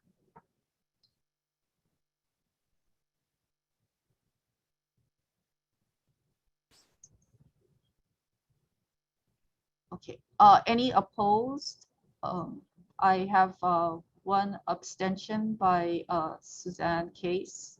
Chair votes aye. So the motion passes 9 approvals. Okay. Thank you. It is a little after 1 o'clock. Thank you everyone for your patience, perseverance. Like to again acknowledge board member, former Senator Joe Tanaka from Maui for his 4 years being on our board through COVID and dealing with all the glitches and challenges that this board had to go through with sunshine requirements, using remote virtual technology. Joe, I tell you, I can't thank you enough for your dedication to the state, and then also to provide your guidance and input for the Department of Agriculture and our agricultural industry. So thank you so much, Joe. Would you like to give us any closing words of wisdom? The floor is yours. You're muted. You're muted. You're muted, Joe. We'll see you Christmas Eve, Santa. You're still muted. We cannot hear you. Can you unmute?